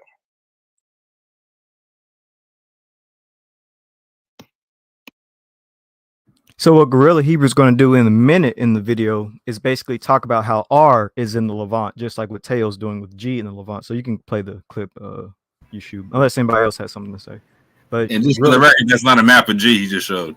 Yeah. By the way, that's not a map of haplogroup G. That's true. Yeah. Yeah. So he's going to go and say, "Oh, well, it says our marker is in Israel." Yeah, this is modern day population density that we're looking at. This means in today's time, this is how your R is distributed. But you sit up here and glance at Israel and acknowledge Israel, but you ignore the dark red regions in Western Europe. You just ignore that. Which is darkest spots on the damn map. Come on, man. This is cognitive dissonance. This is special pleading, ignoring facts that pretty much refute your claim. That's what you're doing. Stop it. I want everybody to understand that. This Garfield talked about something called wacky beliefs. He says the Hebrew Israelites have wacky or weird beliefs. I think it's weird to believe that a little bit of my spit can track me back 20,000 years to somebody. I think that's insane. Literally. And then before he said all this, he said that, oh, you guys are ignorant of DNA. No, you're ignorant of DNA. The reason why we're able to track your lineage through your saliva is because of a simple fact that all of your somatic and germ cells carry a copy of your DNA. You learn this in middle school. When you were first taught biology, you learned about a cell, right? All your cells have a copy of your DNA. Your saliva has somatic cells in it.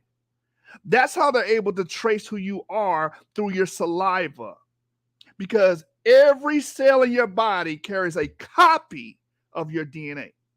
So they take your saliva and they extract from the somatic cells your DNA, and they can see the segments of your DNA that come from your Y chromosome. Right? And you share segments on your Y chromosome with Western Europeans, meaning you share common ancestry with Western Europeans. This is just idiocy at this point. Let me get that Brother Reggie clip. I'm gonna do it. Hold on. When the DNA test itself just couldn't get past the 1700s, I just showed y'all, right? That is insane. But here we are looking at this is R1B. So we see is he violating the rules of scholarship? All throughout Africa, Central Some would Africa, say and West Africa. it's not even scholarship. Damn. Africa, East Africa, North Africa. We see it in Europe. We see it in Asia. They're in the Middle East. They're in India. They're into Kazakhstan. There stands up there and things of that. We see it all over the place. Why is it that you hear R and you assume white when all these other non-white areas are R? Is it because you're a white supremacist? Or is it because you just are trying to make me out to be a white man? Is it because you're trying to push a narrative? Is it because you're so full of envy and hate that you feel like making a rule? All right, so the brother says here at Rue, I guess he's saying something towards you. He says, okay, yeah, the breakdown is showing Africa knocking Bantu. And again, What breakdown? No, he's looking at the map. No. He's talking about something else. I'm dealing with him on your DNA portal. Oh, my bad. I was about to dig into him. I thought you were talking about this map, man. Nah, he's good. Okay, but Gorilla Hebrew is saying, oh, we see it in Africa. It's because people from the steppes, people from the European mainland migrated into Africa. Let's read that. Actually, we should probably pull that up. Yeah, we brought it out yesterday. I mean, this is not hard stuff, man. Let me share my screen really quick. I'm not going to read it too much because I know I want to get back to the video. But this is from the Chadic genetic diversity reveals an African history marked by multiple Heliocene Eurasian migrations. We're specifically saying your marker, Guerrilla Hebrew, is Eurasian instead of just the broad term European. So we're going to just read this one simple sentence that kind of explains why R is in Western Europe. We found evidence of early Eurasian backflow to Africa in people speaking the unclassified isolated Laglo language in southern Chad and estimate from linkage disequilibrium decay that this occurred 4,750 through 7,200 years ago. And they were carrying this R1B-V88. And it's interesting because these populations that carry this R1B-V88 marker also carry a little bit of around 20 to 30% of a Eurasian ancestry today. So they actually do have some Eurasian DNA. So this adds more to the fact that it was a Eurasian, non-African population that came into Africa. And just to show you a map as well, let me type in this one last thing. Haplogroup R. We're going to go to EUpedia because I think you should know which subclade of R this is, like how it all works. So the specific subclade, like I said, by the way, here's a map of R1B, and it's heavy in the British Isles where a lot of your DNA comes from. So just point that out. But the R1B that went into Africa is this very specific branch, RV88. As you can see right here, it says Levant in Africa. But look at all these other branches of R. This is why it's mostly a Eurasian haplogroup. Because why? We see R in Central and South Asia. We see it in the Caucasus, these different branches of R.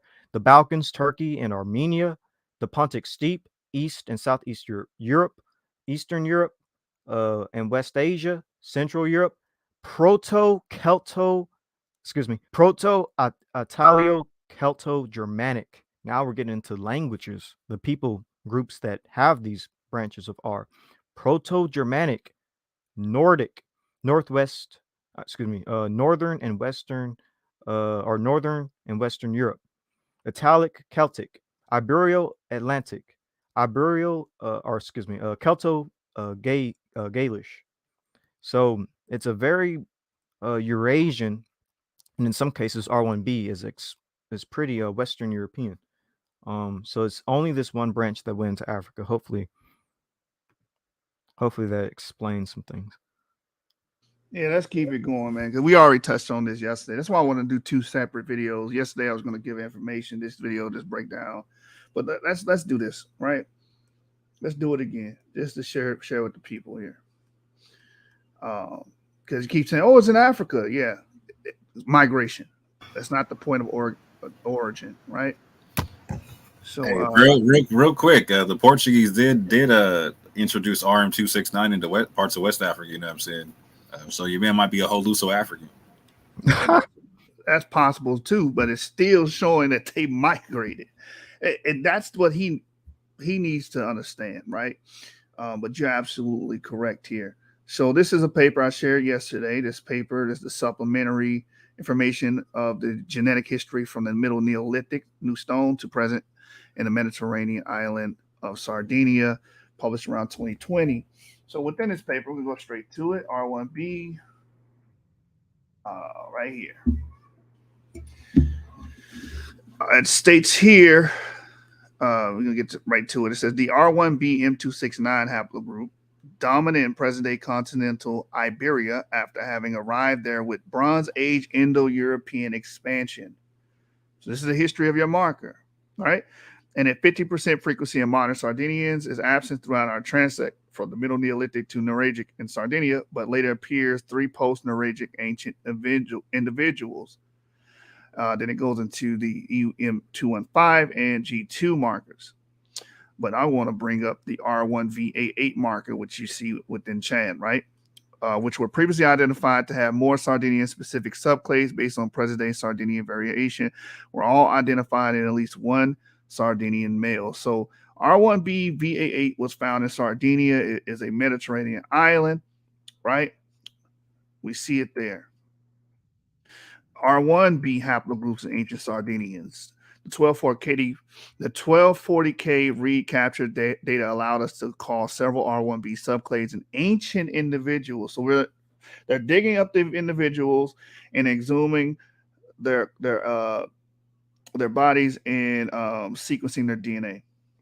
It says, while R1BM269 was absent from our sample of ancient Sardinians until the New Nuragic period, we detected R1BVA8 equivalent markers in 11 of 30 ancient Sardinian males from the Middle Neolithic to the Nuragic with Y haplogroup cause. 2 ancient individuals carried derived markers of the clade R, but we could not identify more refined subclades due to very low coverage. The ancient geographic distribution of R1BVA8 haplogroup is particularly concentrated in the Swallow Cave sites in south of the island. At present, R1BVA8 is prevalent in Central Africans, at low frequencies in present-day Sardinians, and extremely rare in the rest of Europe. By inspecting our reference panel of Western Eurasian ancient individuals, we identify R1BVA8 markers in 10 mainland European ancient samples, all dating back to before the steppe expansion, which is greater than 3000 BCE. 2 very basal R1BVA8 with several markers still in the ancestral state, meaning this is the origin point. When you see the ancestral state, the basal marker, that's the base, that's the beginning of the VA8 marker, right? We find that where? It appears in Serbian haplogroups as old as 9000 BCE, which supports a Mesolithic origin of R1BVA8 clade in or near this broad region. So there is no dispute. We have found ancient DNA. We know that it originates in Europe, outside of Africa. This is not even disputed. This is concrete science. It says the haplotype appears to have become associated with Mediterranean Neolithic expansion, as it is absent early and Middle Neolithic Central Europe, but found in an individual buried at the Els Trox site in Pyrenees, modern Aragon, Spain, dating to 5000 BCE. In 11 ancient Sardinians of our sample. Interestingly, markers of R1B V88 subclade R1B V2197, which is present day found in Sardinians and most Africans. R1B V88 carriers are derived only in the Els Trox individual and 2 ancient Sardinian individuals. So we can clearly see that these people come via Europe and then eventually make their way to Africa. All right. So hopefully I don't have to bring that bell out again. Let's get back to the video. Hey, 1 second, Jasu. I just want to say that, for the record, Serbia is in the Balkans. All right, it's not in Africa. It's in the Balkans. That's Japhetic territory. Facts. Rumor up like that would be damning. So you just did it because you were moved out of envy and hate. That's why the Bible says, "Spread not a false report. Don't talebear." So important. Funny because that's what you're doing. But anyway, Klesky 187 says, how do they trace back to BC, bro? Who and what are they testing? The people there now? I just told you these are ancient samples. These are dead people that died and they pulled from the ground or the caves or wherever they found them and tested the remains. No, these are not petrified bones. These bones, Europe actually preserves DNA a lot better because it's colder climates. That reminds me of what David Rowe told Ron Dalton. These are petrified bones. You can't test them. Right. So we can clearly see what region they're from and what time depth they go back to. These are old men that live in times past that have the R1B marker, and it's all in Europe.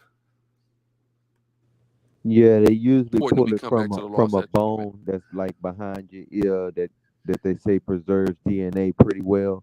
They usually pull the DNA from that bone and sequence the DNA, just like if they got your saliva today and they would sequence it, come up with the haplogroup, and then now you know the region in which this person was found and what haplogroup they have. So it gives you an idea at least of where this haplogroup was in ancient times.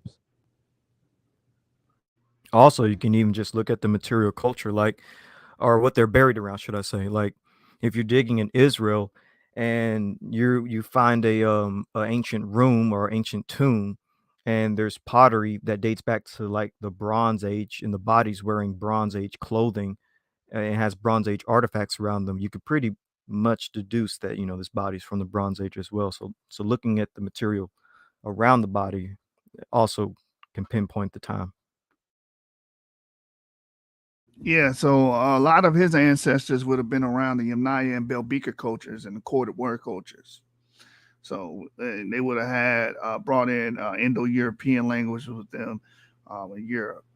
And he most likely got this gene from someone from Western Europe during the formative years in America during the colonial years.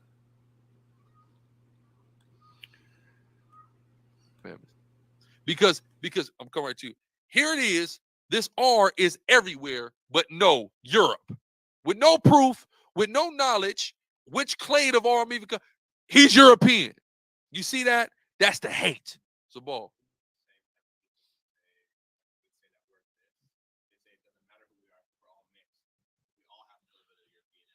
We all have a little bit of everything in us. So now it doesn't even matter. We all have the it's so crazy. And the people, if you're a Hebrew Israelite that is trying to forward this, on one hand, I can't see it. One hand, I can see it because we are emphatic on the emphasis on patrilineage. Very much so, right? But if you're not a Hebrew Israelite, why does it matter? Why would it possibly matter? Because we're all the same, and this genetic root really isn't what matters to anybody else who's outside of being a Hebrew Israelite, right? Next slide. Hold on real quick. Let me address FOPE. And y'all not out of the water either. FOPE, go take your DNA test, man. All you Israelites take DNA tests. Take them. I want every one of y'all to take, especially y'all that say all black people are the same. We're going to crush that. So we can debate that FOPE. And also, you go take your damn DNA test. You throwing stones, but you might be in a glass house. Your ass might be R1B too. And he's just supposed to believe that, though, right? So here we have R1A. This is in Europe. This is in Asia. See how deep it is in India? It's also in parts of Northern Africa and all throughout the Middle East. So this is R. R is in all these non-white regions. It's in white regions, right? R1B and R1A, both sides of it. It's in white regions, but it's also in all these non-white regions. What does he mean by non-white? Why is it that y'all assumed and put me in the box of the white one, right? Now watch this. Y'all see Israel, the landmass of Israel is covered in R, right? Oh, R1A. pulling the tail. It's also covered in R1B. So now if I'm R, why couldn't we say, oh, this proves Guerrilla Hebrew is an Israelite? Because there you go. R is. I should have played the video right there. So if it proves that you're an Israelite, then all those Ashkenazis that y'all keep saying it's the synagogue of Satan that has R1A and R1B are Israelites as well. Let me call up Netanyahu, because Netanyahu's R1B, right? So come on now. Like, this is what I was talking about the other day about having an argument that's logically coherent. Y'all sit up there and stream that modern Jews are the synagogue of Satan, when many of them have that marker. Yeah, and FOPE, we want to debate FOPE because they claim all black people are Israelites or some crazy madness like that. First, I want them to take their DNA test, every single one of them, and then we're going to discuss the DNA. Then we're going to debate. DNA science is the end of black Hebrew Israelites. That's just the facts, man. It's present on both sides of R are present in Israel. See that? But no, he's a white man. See, it's agenda-based. Again, big up to Brother Garfield, because again, he called me and he said, hey, look, I don't want to be the source of why these guys are trying to drag you and call you a white man. That's not what I meant to do. And I know it's not what he meant to do. He's never said anything I've seen us be on live and dudes going, man, Guerrilla Hebrew is great. And he going, Guerrilla Hebrew is my brother, period. Right? So I ain't mad at Garfield whatsoever. I just want to make sure that's clear. Right? But as we can see here, R is all over the place. Right? But they got to make it European. They got to make it European because they are on a mission to slander and contradiction of the laws of God. Right? So let's go. Next slide. Next slide again. Right? So now watch this. Haplogroup R M173 appears to be the most frequent haplogroup right here in Fulani. All right, so this is another thing that I see people typically do when it comes to, them not having the haplogroup that they thought they may have had or whatever. Because Teo pulled this as well. In the video, in his own video, Teo's video titled re-release the truth about DNA and haplogroups. I'm not going to play Teo's full clip, but basically he goes into how haplogroup R1B is seen in Africa. I'm going to turn up the speed. I'm not going to play all of it, but I just want y'all to hear some of what Teo says and some of what Guerrilla Hebrew says. These talking points remain the same. Is the gene that they say most Western Europeans and even Eastern Europeans have, right? Most white folks. Okay, so they go by that and they say, well, that's the white gene, right? And that's not true. It's really, we're talking about chromosomal. The Europeans and even Eastern Europeans is the haplogroup R1B is the gene that they say most Western Europeans and even Eastern Europeans have, right? Most white folks. Okay, so they go by that and they say, well, that's the white gene, right? And that's not true. It's really, we're talking about chromosomal pairs anyway. We're not talking about genes specific, that way. We're talking about pairings on a specific chromosomal match. Hold on real quick. Pause that, because I'm gonna roast this nigga. You're afraid of DNA. You're afraid of DNA. My results is my paternal is EU290. That's a Bantu marker. My maternal is L3. Now you go take your goddamn DNA test, man. Everybody on the panel has haplogroup E, by the way. That includes me. Goofy. Well. Press play. This is the best way to explain it. So here's the issue. Okay, you have, as you can see here, let me read this here. Haplogroup R1B is also known as haplogroup RM343, is a human Y chromosome haplogroup. It is the most frequently occurring paternal lineage in Western Europe, as well as some parts of Russia and Central Africa, Chad and Cameroon.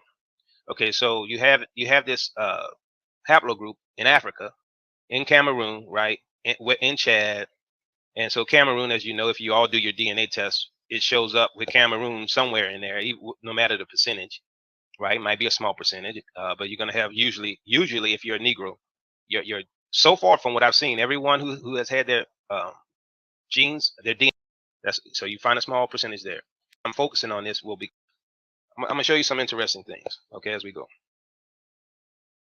Okay, so here's some more information about the R1B, and the reason I'm focusing on this will become. By the way, the Gorilla Hebrew quotes exactly from what Tayo's about to read right here, the exact same source. This is from EUpedia, by the way, but it's kind of interesting. It's the same thing that they're doing. Apparent. So nowadays, small percentages of R1B are found in the Levant, right? So it's, okay, that's Hebrew territory. So now, so you find a small percentage there among the Lebanese, the Druze, and the Jews, and also, and almost in every country in Africa. So every country in Africa. Well, how does that work, right? So found in almost every country in Africa north of the equator.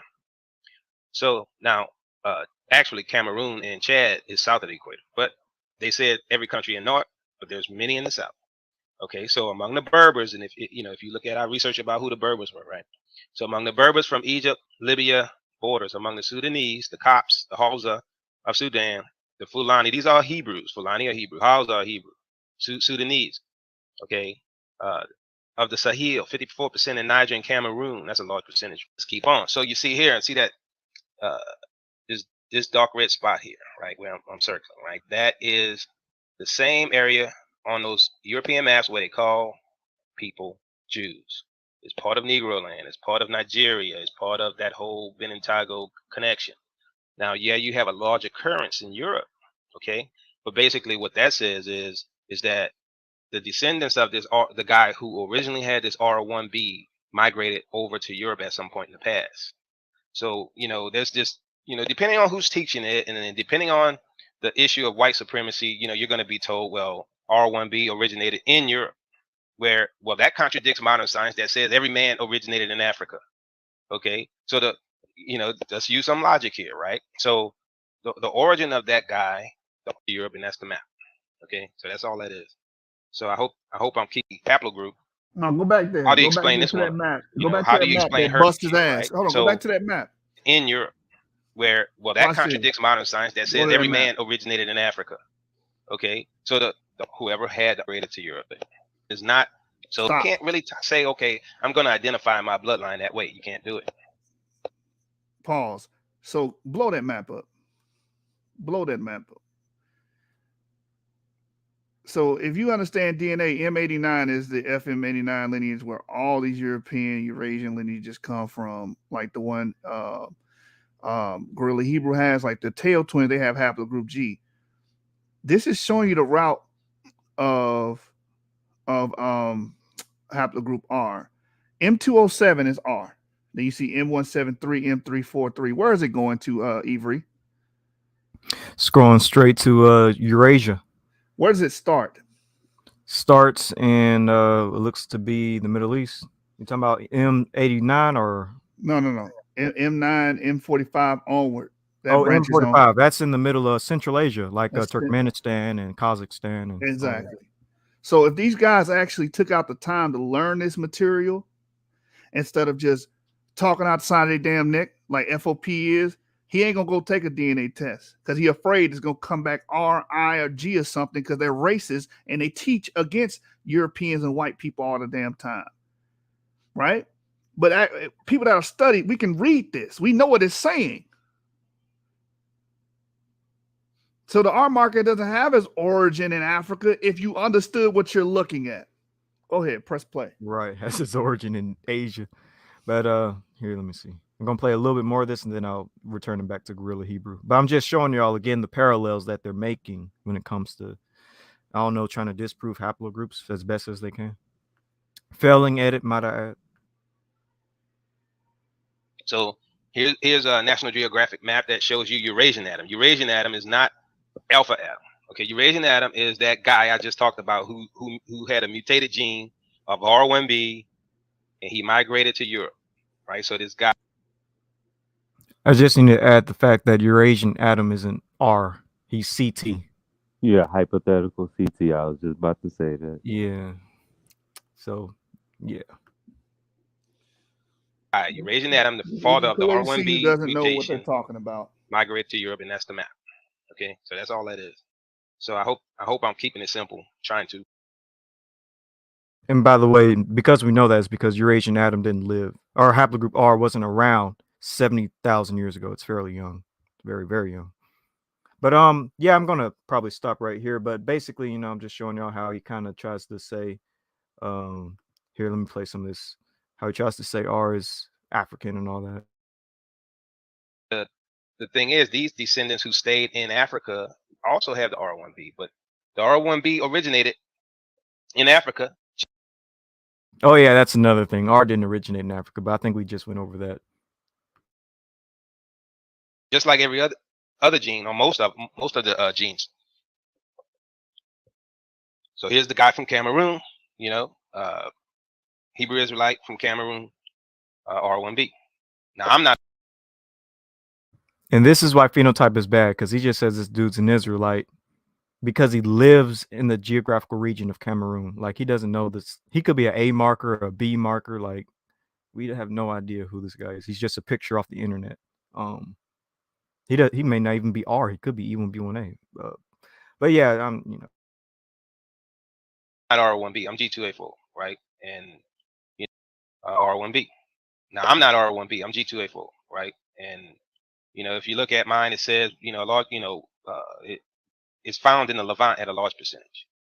Now, but you have to be careful, because the real problem too, and I didn't mention this, the real problem is the sample size. So, all right. So if you see here, and this is what I'm trying. Anyways, y'all get the point. Now stop right there.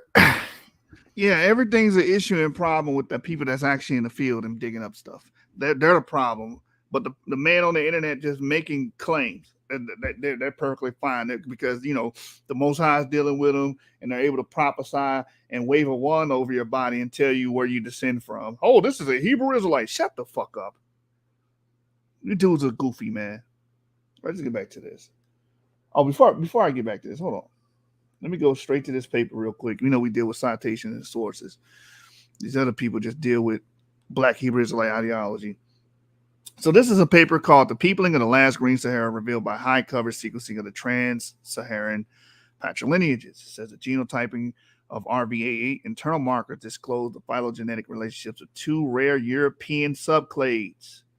What is it calling it? A European subclade, RM18 and RV35, with respective African-specific clades.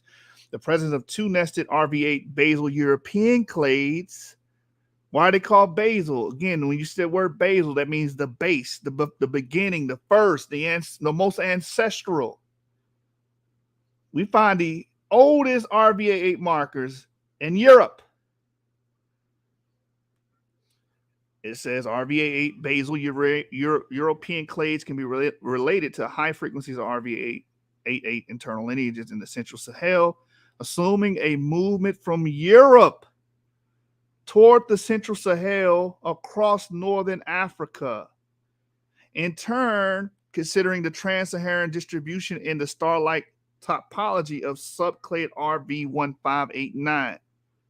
It is likely that this lineage rapidly expanded in the Lake Chad area between 5.73 and 5.25 thousand years ago, and moved backwards to northeastern Africa across the Saharan region. The large majority of RV1589 internal lineages harvest both northern and central Sahelian subjects, with the exception of RV4759 and RV5781, which are mainly restricted to northern Africa and central Sahel, respectively. The presence of the precisely dated and geographically restricted clade RV4759 in northern Africa allowed us to define its correlations age, which is 4.69 thousand years ago, as the lower limit of the backward VA8 trans-Saharan movement. Again, these people initially came from Europe. You guys are stuck on how people look and skin color. Skin color does not denote ancestry. Facial morphology does not denote ancestry. How big someone's nose is does not tell you who you directly descend from and who and where your ancient ancestors are. That is racist mumbo jumbo. You black Hebrew Israelites are a bunch of racists. You're nothing but a bunch of black rednecks. That's all you are. Now we can go back to the video. Pygmies are Israelites because they're black and they kind of look Negroid. They're just short.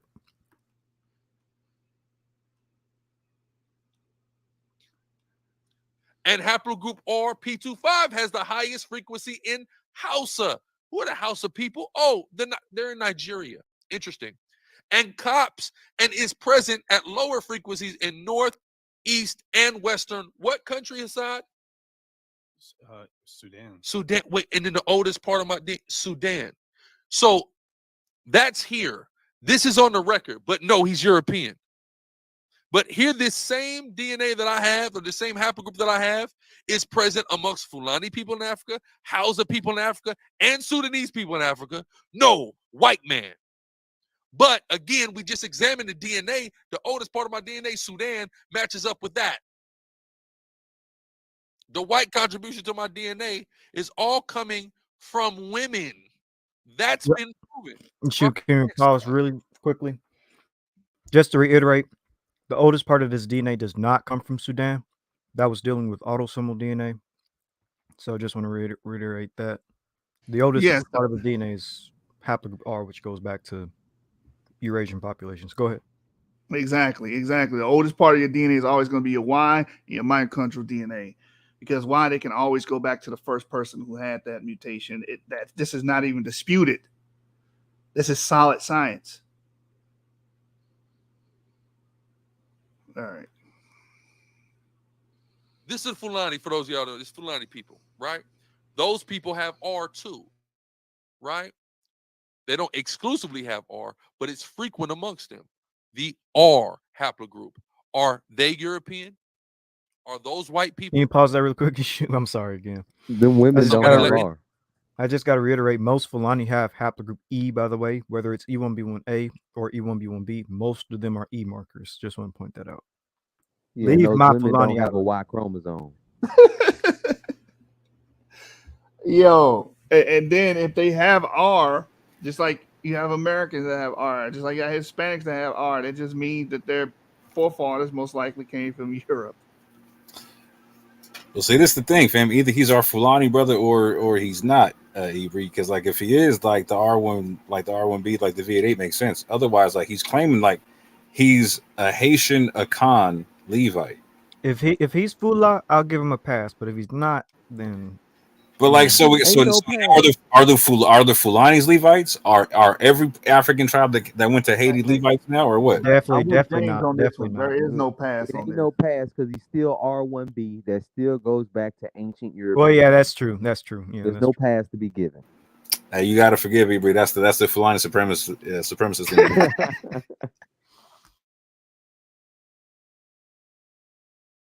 And the only reason I'm strict to it is because, again, what he teaches. So I got to go with what he teaches. You are what your father is. You keep tracing them fathers back. It goes back to a European man, which I would say is a Japhetic man. He's not an Edomite. He's a Japhite. Hey, even Afrocentrics are doing this. They're taking a test. They're finding out there are. And then they're saying, well, I'm still African because Fulani and the fuck up. Because at the end of the day, you still have a Eurasian marker. There's no way you can get around that. Especially you Afrocentrics. Let me say something to y'all. Y'all been saying this whole time, oh, y'all stealing people's cultures, just stealing people's identity. Nigga, you stealing people's identity. You should be going and watching that new movie about Thor that's talking about your ancestry, man. You know what I'm saying? They should be pillaging the British Isles and shit like the Vikings did. Right. Y'all should be watching Troy and what's the other movies? You know what I'm saying? The new movie just came out called Vikings, called Vikings. Northmen. My bad. Wait, Hercules. Y'all should be watching those movies and feeling proud, man. Because y'all spent years. That's why I love these DNA tests, man. Y'all spent years telling everybody else that they stealing cultures, and the whole time you've been faking, you've been perpetrating a fraud. All right.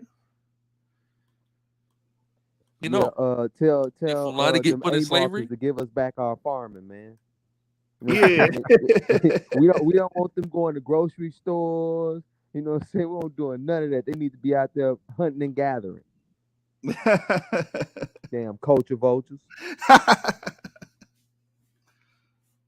Sent over here on cargo slave ships. Yes, some of them did. Let's keep going. Next slide.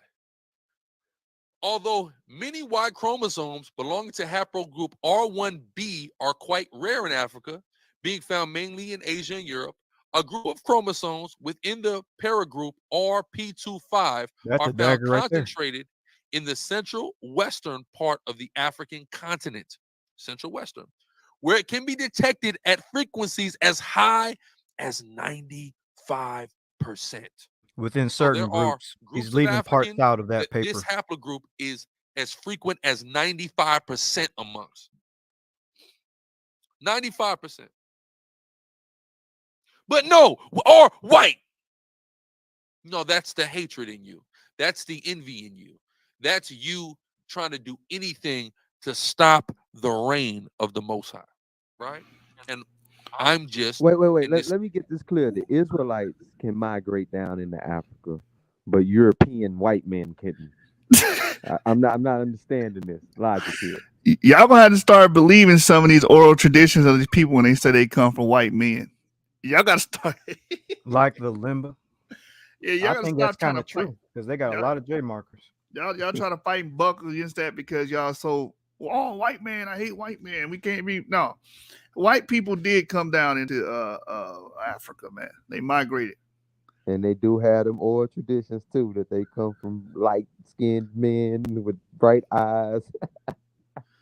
Right, the limba told to the parfait because a lot of people say, well, maybe it is metaphorical or idiom. But the limba was like, no, we come from people with blue eyes and stuff like that.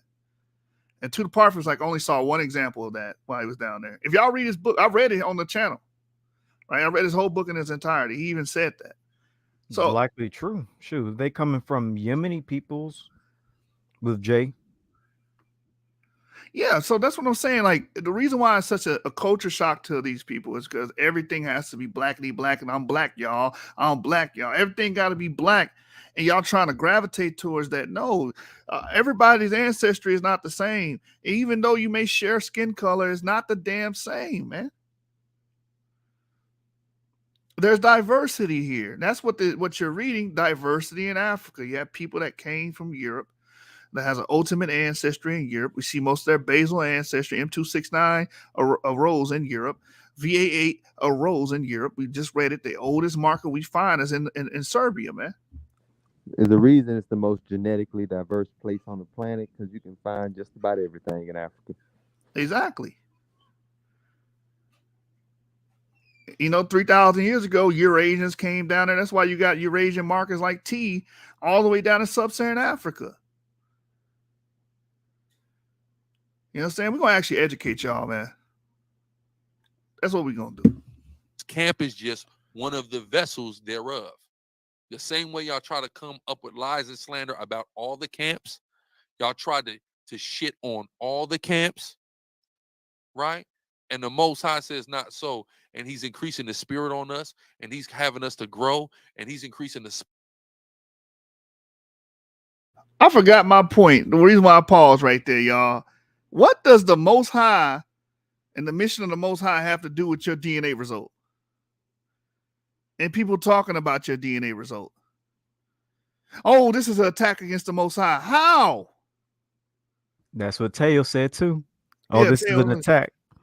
They attacking the truth, brother. They attacking the truth. No, we just talking and discussing your DNA, man.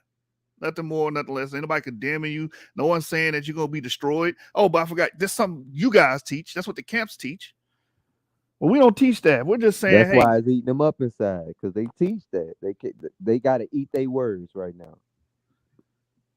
And it tastes sour. It's like your throw up when you get stuck in your throat. Right. Hebrew Thought said, but does that necessarily mean that his European ancestor wasn't black? Wasn't the migration back into Africa a long time ago? Isn't white skin only 6,000 years ago? Yes, you are correct. And his ancestor could have been black. No one's disputing that. That doesn't change the origin of his haplogroup. Right? The ancient Europeans were dark skinned. We've said that numerous times. Exactly. Still Europeans though. Spotlight upon us, and he's taking us to new frontiers through the spirit and power of YASHAR-YA'OH, not just SICARRI, all the camps exploding right now through the spirit and power of YASHAR-YA'OH. All praises to YASHAR-YA'OH. Y'all can keep trying, but y'all don't realize, just like how YASHAR-YA'OH said, you're not even coming against me. You coming against the Most High, because we the servants of the Most High. When you come against the camps, you coming against the servants of the Most High. That's why y'all are all failing. Right? Next slide.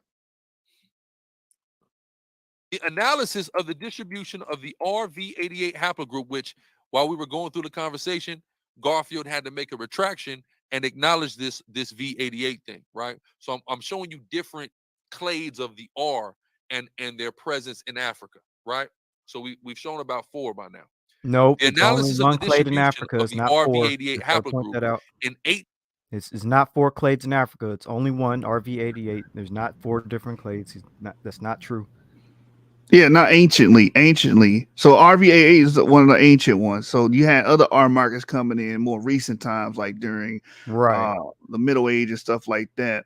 But most of the ancient markers are RVAA. And we've already showed you that RVAA was found in Spain. The basal RVA and the Balkans of Serbia. And the Serbs in Serbia. Sardinia. Okay, and the El Troc site in Pyrenees was modern Aragon, Spain, about 5,000 BCE. You're cooked. You're cooked. 1,800 males from 69 African populations. I want to stop there because I don't want any Israelite out there to get misconstrued at what I'm saying. I'm not telling anybody to count on or rely upon these DNA tests for anything outside of, a couple generations of your family, right? Your father, your grandfather, because it's like my matches. Like I'm like a 26% match with my uncle, right, Petri? I'm like a 25% match with my grandmother, right, who passed last year. I'm like a 12% match with my cousin, an 11% match with my other cousin, which is my mom's nephew, like a 15% match with my mom's brother, who's just her half brother. They have different dads. So I can see that, right? Then I got another cousin that appears on air, brother down there in Louisiana, Texas area, who I have no familiarity with, who has a different last name to me. So I'm not familiar with him. But after that, it's just a million people who I got like a less than 1%. So it's only really good for that immediate kind of thing here to find out who, maybe your auntie, your uncle, you know what I'm saying, your grandparents. Outside of that, it's not to be relied upon. And that's what I'm saying. And what I'm demonstrating is how much confusion there is in this. You mean to tell me that this one haplogroup is in every continent but the Americas? And I'm going to trust that it just has this one common source and this is just right and exact. A lot of these guys that are telling you to believe in these haplogroups cannot even tell you how the test is done. They got some algorithm that they do with your spit to determine it's That's your autosomal DNA. The algorithm is your autosomal DNA. The website tells you that. That's how you know he don't even know what he's talking about. Yeah. Okay, so we can't trust DNA, so we're just supposed to trust you. You waving ones over people. You're an Israelite, you're an Israelite, you're an Edomite. Now trust the spirit, brother. Trust the spirit, whatever that means. His feelings. That's what I am content that when people say it's the spirit, they mean they feelings. When they say that it's their spirit, they mean they're hearing voices. Uh-oh. Is that bipolar? Oh man, it's that Deuteronomy 28 DNA test, right? I think it's magical. Ho, ho, ho, it's magic. You know, never believe it's not so. It's magic. You know, never believe it's not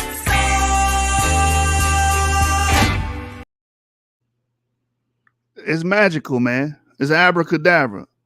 You speak and you create. You just tell people what the hell they are. You know, ancestry, anthropology, and genetics just thrown out the window. Right? Just throw that out the window. Oh, it's the white man's science. It's this, it's that. And all. You can trust this, and you spit in the tube, you're gonna trust spit in the tube. Shut the man. That is so anti-intellectual, man. It's not even funny. If it would have came back E1B1A, he would have been singing his praises. Yeah, he would Mm-hmm. have beat his You know chest. it. You know it. He'd have been pulling up that Harvard article talking about, see, it's ancient E1B1A in Iron Age Israel. Right. He would have probably got that from a white slave master, man. That's mostly how Eurasian and European markers are mediated in the Americas. Somebody, y'all keep talking about black or white. That doesn't change a damn thing. All right. Yep, I Rick got a Hills. cousin that looks white, but his Y chromosome be E1B1A. Right. And you would think they would have the concept of phenotypic variation, right? Because they teach that Native Americans, Hispanics, and Black Americans are all the same, right? They all go back to Jacob. No, that's a good point. And those three groups have very different phenotypic variations. Even different DNA. Different, yep. So you would think they had this concept, down packed already. And I'm supposed to trust that it's right and exact. Right? So again, now watch this. The analysis of the distribution of the RV88 haplogroup in 1,800 males from 69 African populations. So all they did was test 1,800 people, right? Out of millions. So all of this DNA stuff that everybody's relying upon are based upon very small sample sizes and assumptions predicated upon these small sample sizes. Another way in which this is They do that in everything. They even do that in out marketing. of millions of people, 1,800 were tested out of 69 different African populations. Can we go? Let's do some math. So 1,800 divided by 69, right, is 26. So that means they said 26.08. So they tested 26 people in each of the African populations that they tested. We're supposed to just believe that, okay, that's got to be right and exact, and we should rely upon that. Where is his We should source for conclude that? that's correct because 26 people out of one tribe. No, he did the calculations. He probably divided 1,800 by 69. Oh, okay. Never mind. I see. I'm looking at the screen now. I turned my head. Yeah. So this is, people always try to do this numerical argument. Here's the thing. That's raise your handicap and lower ours. You still have an R1B marker. No matter how many numbers you try to play with, how many numbers you reduce, those R1B markers. Go back to Europe. That didn't change. Oh, they only did 1,800. Yeah, those 1,800 people have male paternal DNA that goes back to ancient Europe. Yeah, it's called demographics. They normally use sample sizes. They don't actually question every person in a population, even when they do polls and different things like that. Then they extrapolate those numbers to represent the larger population. I mean, they do that in everything we do now. I mean, marketing, anything that's done, they use numbers in that way. So, I mean, that's just called methodology. At the end of the day, he's not even RV88, so him talking about this doesn't even matter. Yeah, you M269 most likely, And so here's VAA is rare amongst African Americans, rare, right? Also, trying to discount empirical. This is empirical science. This is something that's in your body that can be examined and sequenced. And you're trying to discount that, right? Come on, man. Stop with the red herrings. That's a red herring, bruh. Were tested. Right? I think not. I don't think By the way, I sound, like to point this last thing that's me out. personally. I don't think it sound that It was at that time that they tested that many people. Now it's 2022, so they could have tested far more people since then. So yeah, that's my He tested 29,000 people so far. Yeah, from Africa and the Americas. All right, so yeah, that we've tested a lot more people since then. That paper's probably what, from 2017? Shoot, that's old, outdated. It's if we had the money and resources to test everybody on the planet Earth, these niggas would still be like, "Oh, I'm not dealing with it." It's not even about that. It's just like I'm trying to find any damn thing to discredit the evidence. The evidence still remains. You're R1B.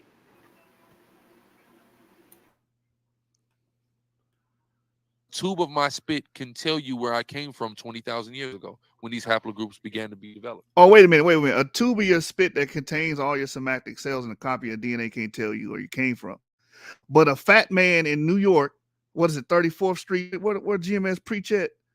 But you know what I'm saying? A fat, light-skinned dude from New York can. That probably is illiterate as all hell. Has no formal education, no nothing. But he can tell you. He got all the answers. Hey, but what does the heart say? You got to go by the spirit, bro. You got to go by the spirit. He got to go by the spirit. They were saying that David Wood, your boy is a legit sociopath. He was like, yeah, David Wood, like I think he might be in this life by the spirit.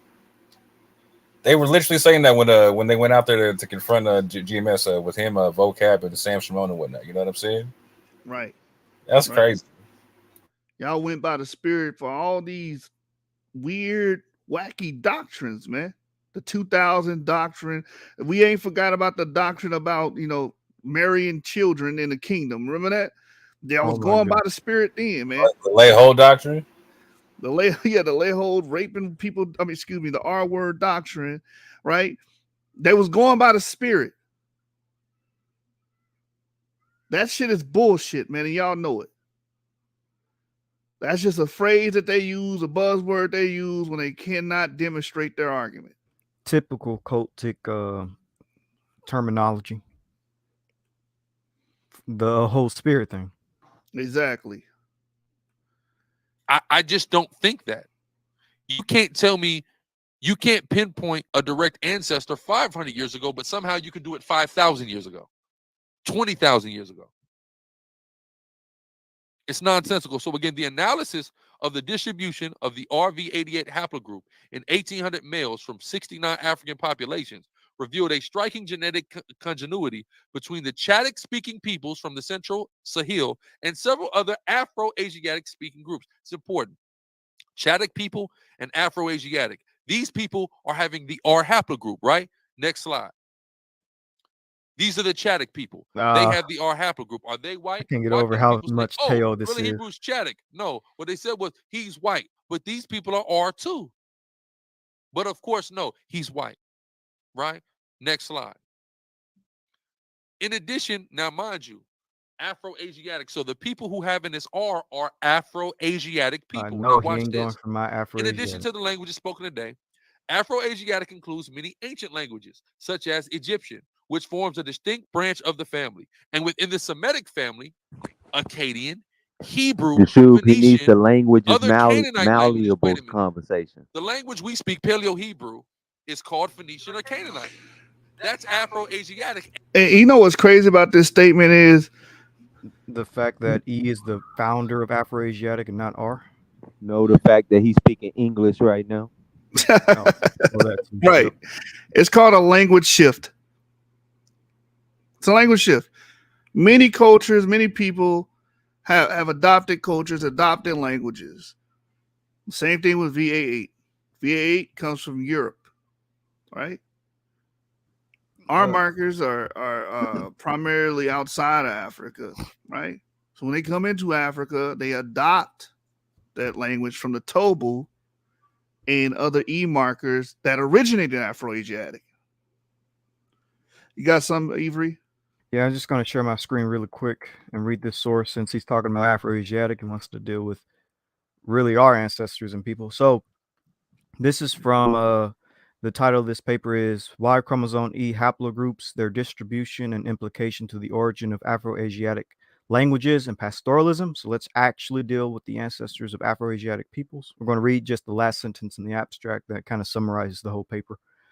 The Proto-Afro-Asiatic group carrying the E-P mutation may have appeared at this point in time and subsequently gave rise to the different major population groups, including current speakers of the Afro-Asiatic languages and pastoralist populations. Most Afro-Asiatic people today carry haplogroup E, and the ancient Proto-Afro-Asiatics would have carried E-P2, which can produce both E1B1A and E1B1B. So just want to clear that up for people.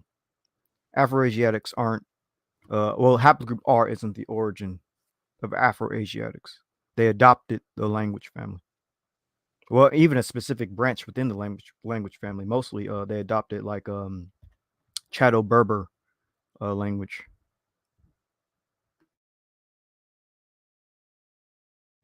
Exactly. If you read that genetic history of Chad, it even tells you, it pretty much goes into that these people would have picked that language up from most likely Eastern African people with the E1B1B marker, like the Tobo, because you find the Tobo in Central Africa as well.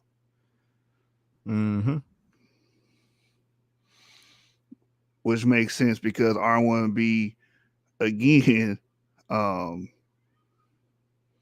R1B again has nothing to do with the formative years of Afro-Asiatic, just like you just read in that same article. It says Afro-Asiatic actually begins with the EP2 haplogroup and the downstream markers of it. Yep. All right, so let's get back to this video. And again, just want to reiterate, he doesn't have RV88 that the Chadic people have. So yeah. And this haplogroup is Afro-Asiatic. So now people are saying that this proves I'm not an Israelite, but it actually gives credence to the argument that I am an Israelite. If I wanted to use it, if I believed in this, I can say, well, this is an Afro-Asiatic haplogroup. And what's under the Afro-Asiatic umbrella? The Hebrews, the Israelites. You see that?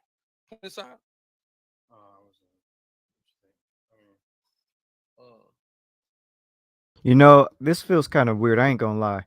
I almost never have heard Hebrews talk about Afro-Asiatics until we did. Yeah, so I'm gonna start back from the top so y'all I can ain't let gonna this lie. sink in.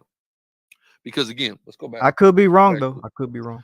The analysis of the distribution of RV88 haplogroup in 1,800 males from 69 African populations revealed a strong genetic continuity between the Chadic-speaking peoples from Central Sahel and several other Afro-Asiatic-speaking groups. Right? Afro-Asiatic. What's Afro-Asiatic? Akkadian, Hebrew, Phoenician, and other Canaanite languages, Amorite, Ugaritic, and Aramaic. While there is no consensus among historical linguists concerning the original homeland of the Afro-Asiatic family or the period when the parent language, i.e. Proto-Afro-Asiatic, was spoken, most agree that it was located within a region of Northeast Africa. Proposed specific locations include the Horn of Africa, Egypt, the Eastern Sahara, and the Levant. What is the Levant? That's another word for the Middle East, or where the Israelites and the Canaanites were. The Levant. Let's Google that up real quick for anybody that doesn't believe me, doesn't want to agree. Wait, so he actually believes the Levant is an approximate historical geographical term referring to the large area in the Eastern Mediterranean region of Western Asia or Northeast Africa, right? Is what it really is, right? So the historical region of Syria, which includes the present-day Syria, Lebanon, Jordan, Israel, Palestine, and most of Turkey southwest of the Middle Euphrates. Its overwhelming characteristic is that it presents the land bridge between Africa and Eurasia. That's the Levant. So that's what Afro-Asiatic, that's where Afro-Asiatic people come from, the Levant. this haplogroup is not only consistent with Afro-Asiatic people, I mean, not just consistent with African people, it's consistent with Afro-Asiatic people. So why isn't this haplogroup bringing us to the conclusion that I'm an Israelite, right? Why? Because even if you don't believe black people are Israelites, this is still found in the area of Israel. See that? But no, he's white. See that? The marker in question. Now watch this. We're gonna show y'all some problems with this DNA thing. Why for this ancient origin haplogroup stuff, it needs not to be relied upon. Israelites don't go freaking out and bugging out on this. I'm telling y'all now. Y'all are about to see how stupid this stuff is. The He's marker in not trying to question lose half his is followers. M34, right? M34, a lot of black people is M34. The Y chromosome marker that defines a sub-branch of haplogroup Can E you pause that known really as quick, by the way? E1, B1, B1, B. A lot of black people, i.e. African Americans, I'm assuming he's saying, are not E-M34. It's like a super small minority. Most of us are EM2, but not EM34. That's actually seen mostly like the Middle East and the Mediterranean. It's mostly like, it's not Niger, Congo, or Bantu. Let me put it that way.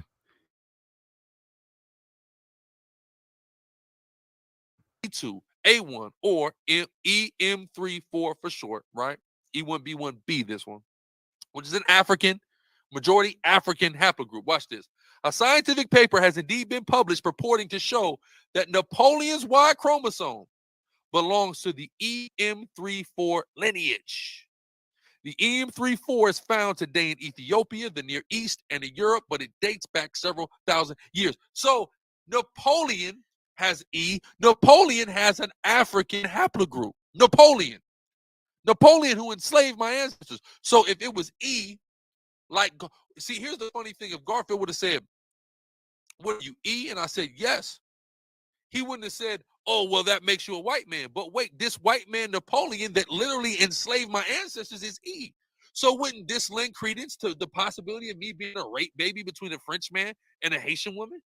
I think that would lend a credence. If a French man named Napoleon is an E, this is confusion. This is total confusion. And it needs not be sought after. And maybe y'all And can if tell me people what's think they're going to confusing make an about it. argument with it, this type of foolishness exposes the hell out of the stupidity that this argument is rooted in, out of the pseudoscience that this argument is rooted in. Here's the problem. Again, it relies on skin color, but I find it very ironic that you have two very your skin tone is Chico DeBarge's skin tone, and you want to sit up here and talk about my ancient cousin Napoleon, right? Oh, he's white. So what?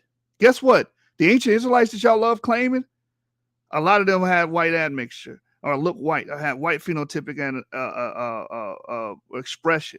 Why? Because it was mixing with white peoples. How do we know that? Because we know how the Canaanites looked.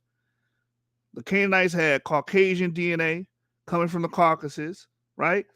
And the scriptures say many of the Israelites mixed and admixed with them. So Israelites and the northern kingdom was dispersed amongst the Caucasus as well. Exactly. So they would have definitely mixed among them and got even more European looking. Yes. Right? We have a influx of people coming in to the Levant during the Chalcolithic. They're bringing in light skin and blue eyes. That's y'all problem, man. Y'all stuck on how somebody looks, man. Skin color. All right. All right, YASHAR, I got you. Hold on. Give me a minute. Y'all just dealing with how somebody looks. Oh, this guy's a white man. How y'all saying that the white man? Because you go around teaching that the white man is the devil. But again, most Western Europeans today have R1B, and you have R1B as well. Yeah, but it's funny. He tried to connect himself back to, the Fulani for R1B, but they sold slaves too. So you gonna put them in the same category you just threw Napoleon in? Exactly. Or you just gonna let them slide because they skin dark? Exactly. You got something you want to show, Avery? Yeah, really quick. So what he did, again, I'm just gonna always pull up the parallels between him and Teo, because Teo does the same thing with E, basically throwing us under the bus, by the way. Like what GRLA and Teo are doing is throwing us E markers completely under the bus. So let me just play this really quick. So all of haplogroup E is black. Different types of black, but still black nonetheless. If a white person or an Arab person carries any branch of haplogroup E, it just means that they have African male ancestors. It doesn't mean that branch turned non-black unless it's a first generation albino is the only exception. So here's the problem, family. Okay, you got white people that have E1B1B all over Europe. It's all over Europe. E1B1B is all over Europe, and they can't explain it. Okay. And so, but the issue is, like I read to you from the very beginning of this presentation, right? From the very beginning, is that the origin of the haplogroups were in Africa, and that those people migrated out. Okay. So that's what we're seeing here. So every last major haplogroup originated in Africa. So when people up here telling you Aura is the white man, and then you go and look at in the Congo and see an Aura1, it's because the Aura1 originated in Africa. The G originated in Africa. They all originated in Africa. It's just that they're many of the descendants of this ancient ancestor are found. His genes are found being spread in Europe. Okay. And it's, as the Lord said, be fruitful and multiply. And you know, men don't have a problem with that. Okay. Eurocentrists like to make the baseless claim that EM215, which is E1B1B, is a white haplogroup because they claim they found some whites and Arabs who belong to branches of EM215, even though the majority of EM215 branches are found among most so-called Horn Africans and North Africans, but these people are not white. We may have long noses and long faces, still doesn't make us white or so-called Caucasian, an all-exclusive version of white. If you look up the haplogroup E1B1A project at FTDNA, you will find many non-black people belong to the many branches of E1B1A. E1B1A is considered a so-called sub-Saharan haplogroup by racist Eurocentrists, even though it's found in Europe and West Asia, just like its little brother E1B1B. He just told you E1B1A is in Europe, also in the white people. Okay, so according to Eurocentrists, E1B1B is found in 25% in Europe, mostly in South Europe, across the Great Sea from Africa. They say EV13 is the highest branch of E in Europe, and it's mostly found in Albania, then the Balkans. So you see, even E1B1B and E1B1A, you find them in the genes of people in Europe. Okay, because all of the major clades began in Europe. I mean, I'm sorry, it began in Africa. Okay. And I'll stop right there. But yeah, skin doctrine, man, got to eradicate it. Are you saying nonsense like that? Every other word was black, white, white, white, black. That doesn't tell you ancestry. You go far back enough in history, everybody would have been black or brown or whatever you want to call it. Exactly. That and also nobody. Oh, my bad. You said what? And also haplogroups like R and G don't originate in Africa. Yeah, they don't. R originates in Central Asia. M269 originates in Europe. There's no way around it. Bottom line. In their lineage, G, we see that in the Caucasus. So that's where you guys go back. Shout out to the Khazars. Yeah. Actual Khazars, man.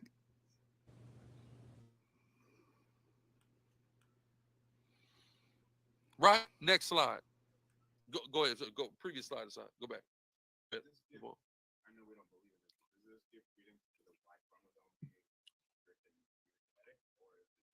No.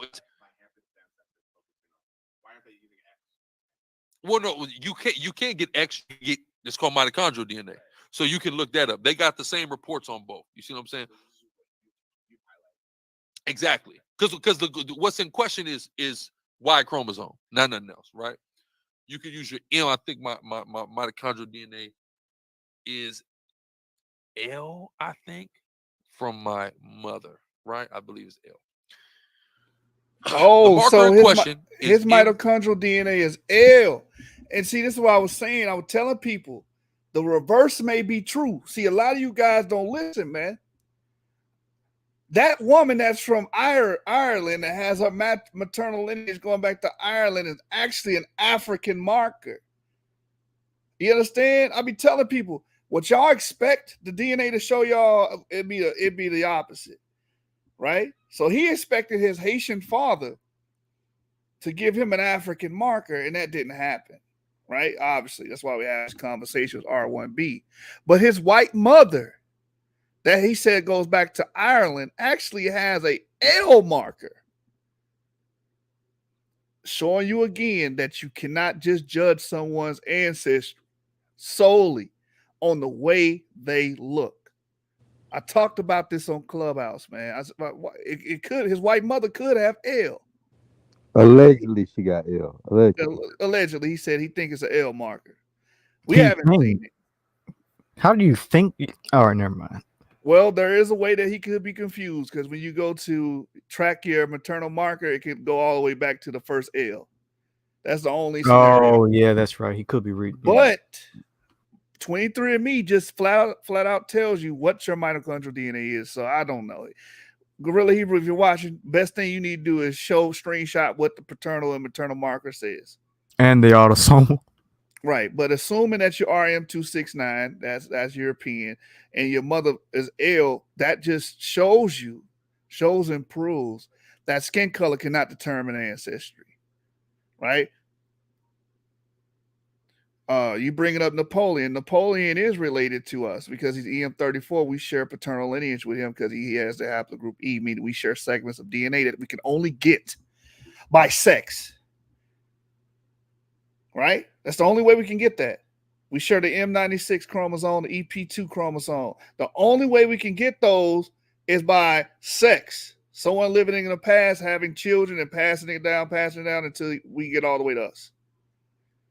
That's how we know we share common ancestry. Napoleon, white. But brother, you're white. Look at you have European morphology, your hair texture. Come on, man. You're using the white skin doctrine and stop it, bro. It's fallacious. Next slide. In December 2012, a genetic study conducted by the same researchers who decoded King Tutankhamun's DNA predicted using an STR predictor that Ramses III, second pharaoh of the 20. Actually, I'll let him explain and then I'll say. He about to drop a pseudo on this too. He about to drop a super pseudo tornado, man. This is going to be crazy. 20th dynasty of Egypt, and considered to be the last great New Kingdom regent to wield any substantial authority over Egypt, belonged to the Y-DNA haplogroup EM2, alternatively known as haplogroup E1B1A. Hebrew Israelites, you believe Ramses III oppressed your ancestors. That's what you believed. That's what you believe. But if you believe that E1B1 equals Israelite, then you believe. We do need to stop right there. Go ahead, bro. So I didn't know Ramses III was the pharaoh of Egypt during the Exodus. I thought it would be someone from a different time period. Like, I know we all got different dates, but at least like Tutmosis III or maybe y'all got the y'all second, different. maybe. You know. Yeah, no one says Ramses III. The secular opinion is Ramses II, which Ramses III does not descend from Ramses II at all. Mm-hmm. He descends from Seknot. Yeah, Ramses III father was a mercenary they think was from Libya, who took according to advantage of Mr. a power vacuum that was in Egypt. Ramses As III was from the 20th you gonna hear dynasty. where you think you come from, because you don't think you come from neither one of those that y'all named, family. Watch. Ramses III was from the 20th dynasty. Ramses II was from the 19th dynasty. Many generations separated apart. Now watch what dynasty his father come from. That this oppressive Egyptian pharaoh was an Israelite. You see how problematic this stuff is? Or either that or we're Egyptian. You got a hell of a conundrum there. And it's funny because a lot of these dudes, a lot of people who try to like forward this DNA stuff, they do it only to fit their agenda, right? They only give you the parts of it that they want to, and they don't give you like a real objective, full analysis thereof. Because when you really look at the error, the margins of error, and the mishaps and the mistakes that are made, and the things that really don't make sense, they don't purport that or report that. They just stay consistent with a narrative. But if you're an Israelite, and Israelites are just E1B1A, that's all the haplogroup that is the haplogroup of Jacob, which you can't substantiate. That's the haplogroup of Jacob, right? Then why the I wonder, who is he talking to now? He said, "You Israelites," and then he's saying, you know, you think, you know, Jacob's E1B1A. Who is he talking to? Because there's not that many Israelites that even touch DNA. I'm just curious. I would say that's a good point, but I would also say it's a bigger problem than that.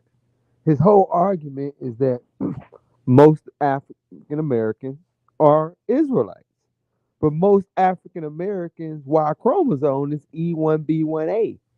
So now, how is he trying to throw out E1B1A now? He's throwing us all under the bus. 60% of It us. don't even make sense what he's saying. Then he's trying to make Ramses III the pharaoh of the damn Exodus and have nothing to do with it. Then he got Dakota King Tut as a predictor for Ramses III. King Tut ain't got nothing to do with Ramses III. You know what he doing, James? You know when those guys that ain't supposed to be committing crimes get into the detective room, and he just starts spewing shit that don't got nothing to do with crime. Shit together. Yeah, he telling them all type of shit. Yeah, my auntie down the street sell weed and plate and stamps. Like, we picked you up for a traffic charge, and you up here telling on your auntie. Like, yeah, I know what 3 dope houses is. I know what 3 Let me dope go, houses man. at. I know what little Randy be out there. Hey, He King out Tut there. had some coke, man. Yeah, yeah, they gonna do that too. Yeah, this guy was sniffing cocaine. This your ancestor? Hey, damn! Like, so the person had cocaine in his system, so therefore he can't. That eliminates him as being our ancestor. This is just silly shit, bro. Hey, wait till we get to that part. I got something to say about that. So let me make sure I understand. So I guess he don't read the script where it talks about, you know, the Syrians being in rule. So if you know who the father of the Syrians are, then you know the E1B1A will be definitely in Egypt. Definitely, like, not even playing. Facts. You know what I'm saying? So like, it's kind of hard to hear this brother that call himself a teacher, right? That call himself, you know, a leader of some brothers and sisters, and he don't understand this part of our history. And this is a very important part of our history because this is where it starts for us as a nation of people, right? So you should understand, right, outside of the narrative that's been pushed by theologians and those who claim to understand the scriptures, you should know better. And what my brothers be out here pushing and teaching, according to documents, according to science, right? It gives that understanding, fam. Right? It's like you can't run or get away from what the brothers is presenting every single time they go live, especially when we dealing with DNA. Man, come on, man. Y'all got to stop playing with these brothers, You man. made a great point. Wouldn't the Israelites be in Egypt? You made a great point. I mean, even after the Exodus, we were still in Egypt. Yeah, the scriptures say that. Man, And so man, one of our ancient occupations always been mercenaries. We mercenaries and tradesmen. That's what we've always been. Yeah, you for gotta do better, years. brother Hebrew. You gotta do better, brother. And then you tried to make Ramesses III into Ramesses II on the low. Like, come on, bro, you tripping. But watch. I'm telling you, wait till y'all hear who his daddy is, man. And he's trying to basically make us into Hamitic people, and in a sly way, you know. Yeah, And that's usually how it go. They find out they got this European marker. Now you want to down haplogroup E. Now you want to throw shots at Yap. Like, what the, you know? Yep. Again, and James made a great point. Majority of African Americans are E. You know? So now you shitting on them. Mm-hmm. All because you got an R marker that go back to Europe. I'm gonna share something Hell really is one quick. of Jacob's oppressors have that. You said you want to share something? Yeah, really quick, and then we can go back to that. This will be my last Teo video, but he does the same thing with Ramses. I'm just gonna play this really quick, but it's crazy. See, you have some white people who are E1B1A and E1B1B, but they look nothing like us. You have Ramses, Pharaoh of Egypt, with E1B1A, as well as many Israelites. What does that mean? And you, I've been told by some of these camp teachers that E1B1, Ramses being E1B1A means he was a Hebrew. And the Bible tells you Ramses was an Egyptian who persecuted the Hebrews. Bro, that's the exact same thing. Hey, I think he might be watching some Teo ministry videos. I think so man. too, bro. All of his talking points mirror Teo, bro. I'm just gonna go back and play that again. He told by some of these camp teachers that E1B1, Ramses being E1B1A means he was a Hebrew. And the Bible tells you Ramses was an Egyptian who persecuted the Hebrews. Who you gonna believe, the Bible, or you gonna believe these guys? Anyway, why they always bro. do that? Why they always do that? They make themselves the Bible. Who you gonna believe? The Bible? Or you gonna believe these guys? Mm-hmm. They mean First of all, the Bible them. don't say Ramesses III was the Pharaoh of the oppression. It don't say that nowhere in the scripture. It don't say Ramesses III was the Pharaoh of the oppression, right? Yeah, because It don't even Ramses say Ramesses II is II. responsible for building Pyramses. That's who's responsible for building Pyramses. Ramses II, not the third. Ramses like, it don't III even just say took the that title for verbatim. legitimacy. That's it. To legitimize his throne, he picked that name because Ramses II threw his name all over Egypt, man. Everywhere. He wrote his name over other people's monuments that they built. So he was the most famous pharaoh. Right. Exactly. In the book of Genesis, it mentions Ramesses. Well, that doesn't mean that Ramesses existed during the time of Abraham. That does it. Don't mean that. But again, no scholar is saying Ramesses III is the Pharaoh of oppression. Not one. You guys just don't study. Ramesses III is a descendant of Seknot, right? And Seknot comes into power after a Syrian uprising and upheaval in ancient Egypt. That's how he comes into power, man. Then his son becomes the Pharaoh. And that's how you get the E1B1A and Ramses III. Thank you. He's a Shemite. And all of Shem's son carries the E1B1A. All of them. You know, 23andMe says that he pretty much either come from North Africa or Western Asia. 23andMe says that. Mm-hmm. Yep. You understand? Hey, GRLA Hebrew, what 23andMe say about your marker? Since you shitting on ours, right? I know Teo descends from Ozzy the Iceman. And then you know what else is funny though about this Pharaoh topic is they don't mention the fact that they label a specific dynasty or a specific era of pharaohs as black pharaohs. I mean, if it's what they say it is, all of the pharaohs was black according to modern science and history. you know, the Ptolemies were the pale skins that came in and started to tear shit down, right? But my point is this.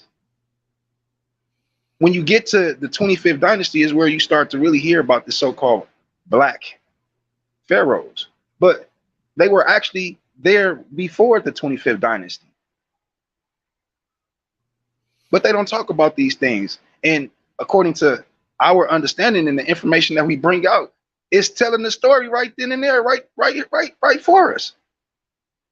But it's like, because that narrative don't fit yours, the truth don't fit your narrative, you don't talk about it. You don't bring it up. You don't mention it at all. And that's sad, family. Because what you think the Most High is doing, he's revealing all of the falsehoods. So those who are tapped into the source, yeah, we're going to be revealing that. And so for y'all that's not tapped in, man, y'all going to be looking like fools out here, family. And it ain't funny. I ain't laughing while I'm talking. I ain't smiling either, because it's not a good look for us as a nation. Again, man, get that shit together, bro. Facts. To come up with King Tut was an Israelite. King Tut practiced incest. Nobody says that. Who said King Tut was an Israelite? That must have been Run Dalton, dumbass. No, that's because he thinks King Tut is E1B1A. Exactly. That's why. We're going to cover that right now. Yeah, he's going to make a fool out of himself. Source for that? Hey, wait. Let him finish making a fool out of himself first. Then we pull up the source. Let him say it. All right. Right. We don't want to slander the brother. I was quick to pull that trigger on him. Is something wrong? Hit it. Sirach 21 and 12 in the GNT. You have to be intelligent to learn anything. But there is such a thing as just pretending. Shut the fuck up, dude. You the last Only person makes to be people talking about you have to be And that's a lot intelligent. of- You sitting up there just co-signing a bunch of garbage. Bullshit. This man just said King Tut. He's pretty much assuming King Tut's E1B1A. You talking about you have to be intelligent. No, if you were intelligent, the intelligent thing to do would be to Google that research. shit. Yeah, research the claim before you make the claim. It's literally on Wikipedia, by the way, when it comes to King Tut and Akhenaten. It's kind of funny, actually. And here's the thing, Gorilla Hebrew. No, I'm gonna wait. I'm gonna wait till we get to it. I ain't gonna spoil the beans yet about King Tut. The brothers who put their trust in this, I'm just gonna say I could definitely be wrong. A lot of it just sounds like people pretending to be intelligent, pretending to know what the hell they're talking about. You mean like because you guys once start using, mitochondria DNA, and they start thinking They being ironic again. this haplogroup. I'm not saying that there's no credence whatsoever in it, but a lot of times people just say that to try to woo a certain type of person, to try to attempt to sound smarter than they really are. That's right. Now watch this. Now let's. I think we call this projecting. Yeah, that's what you guys are doing, because he just made a fatal mistake and said King Tut was pretty much E1B1A. Watch this. Let's get some more about King Tut, right? Ancient Egypt's most famous pharaoh was the product of incest, and that contributed to his death at just 19. So King Tut was a product of incest. So if you're going to say that he was an Israelite, you would also have to not only prove that his father, but his mother was an Israelite. Here's the problem, right? Mirror, mirror on the wall. His father. Tell us who's the is most Akhenaten. hypocritical of them So all. now you'd have to prove that Akhenaten, which is one of the most wicked and evil niggas that ever lived on the face of this earth, he's also got to be an Israelite now. Hold on, real quick. How is that a point? Did you hear what he said? Did you hear what he said? He's assuming they all E1B1A. And he said Akhenaten is Ramses the third father, bro. No, I think he's saying he King Tut the father, huh? No, look, rewind it back real Maybe I fast. missed It's just a couple of seconds, and listen to what he's saying, man. I'm telling you. Person try to attempt to sound smarter than they really are. That's right. Now watch this. Now let's watch this. Let's get some more about King Tut, right? Ancient Egypt's most famous pharaoh was the product of incest. I'm sorry, bro. I'm sorry. I know this nigga. Hold on, man. If I'm muted, no. This nigga right here with these cornrows in his head, he give me Malibu Most Wanted vibes, bro. That's what this nigga remind me of, man. A white boy that want to be black so bad. But by the way, and that can contributed pause to really? his death. I gotta also point this out. I think we kind of all know, but he's making this up completely because he's acting like he's quoting a source, and down below on the screen, he has the paper where it does talk about Ramses III being E1B1A, but that paper doesn't mention Tutankhamun, so he actually kind of forged that quote like a quote he's trying to read. Like it's kind of weird because I don't know, it's hard to find, like Half everything he's of it's reading the is made source, up. half of it he made up. Right. That's yeah. I just want people to know that he's not reading an actual like source. Yeah, man. Like this is just pseudo. But let me catch this audio clip. At just 19. So King Tut was a product of incest. So if you're going to say that he was an Israelite, you would also have to not only prove that his father, but his mother was an Israelite. Here's the problem, right? His father is Akhenaten. So See, now you you talking have about to Tut. prove Oh, you that talking about Tut? Akhenaten, which is one of the most wicked and evil niggas that ever lived on the face of this earth, he's also got to be an Israelite now in order So for your DNA argument Akhenaten, to make sense. Give me Leviticus 18. So mind you, Akhenaten, King Tut, and Ramses III are all E1B1A. That's what they're. I Yeah, that's guess what that's he's what he's insinuating. assuming, but that's wrong. Like, Right. That's wrong. Right. But yeah, because okay. he's saying all these wicked things about them, but they R1B. I'm King about Tut to is get R1B, the same haplogroup that nigga got. I got the Those source. your kid folks, man. Yeah, Those you are your talking kid so folks. bad about them like they us, them yo people. That's I your got the people, source G. if you need it. Go on, pull it up, man, because he already put his Oh foot no, in his no. mouth. I'm not Man. doing that wiki stuff, bro. I got it. Trust me. I got Yahia Gad 2020. I see what you got, brother. I want to get to Yahia Gad, but I want to also point this out. You're saying, oh, this person did incest, so how could he be an Israelite, bruh? Have you King Ahab? Do I even need to say it anymore? The whole damn Northern Kingdom. Like, I don't even have to keep saying stuff. They were Hey, wicked, David's bruh. children. David's son raped his own sister. Native Indians were committing sodomy. We got proof that they were committing sodomy. You say they Israelites. Come on, man. The tribe of sodomy. Benjamin. Right. The tribe of Benjamin. Israelites have been some of the most wicked people in the Bible, and now he talking about, oh, these people wicked, they can't be Israelites. Man, shut up, bro. What Bible you reading, bro? Exactly. Aren't we suffering the curses because our ancestors were wicked? Exactly. Come on, man. The so-called curses, should I say? Go somewhere with them red herrings, bruh. Watch this. So we're gonna go to Yahia Gad. Insights from ancient DNA analysis of Egyptian human mummies, clues of disease and kinship.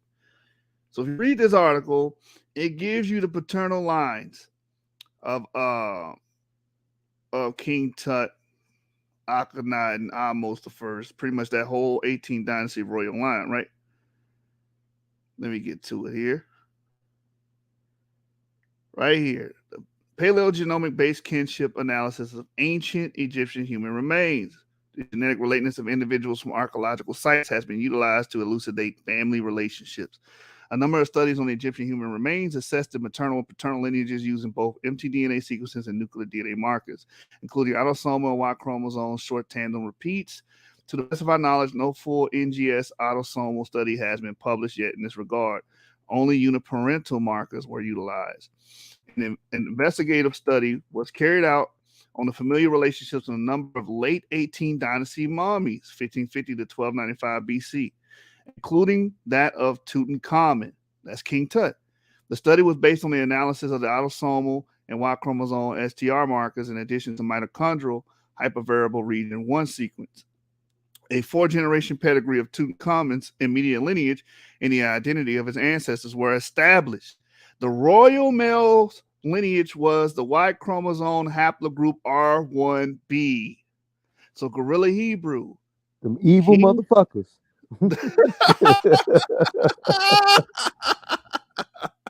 The wicked non-Israelite motherfuckers. You know what I mean?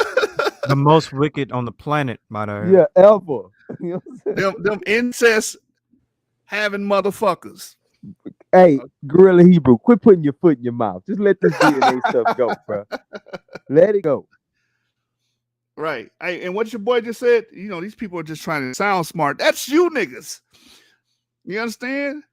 Making up fake quotes.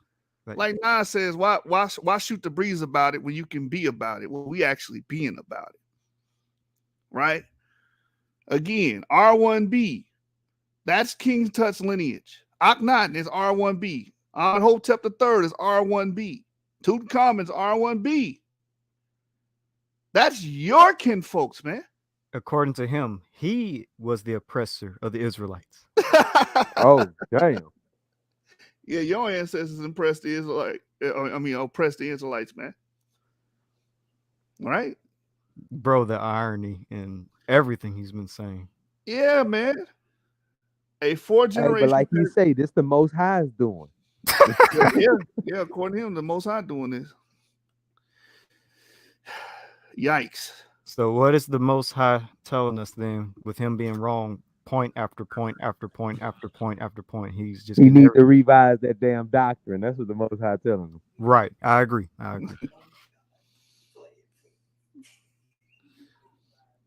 Hey, hold on real quick. Let me read this.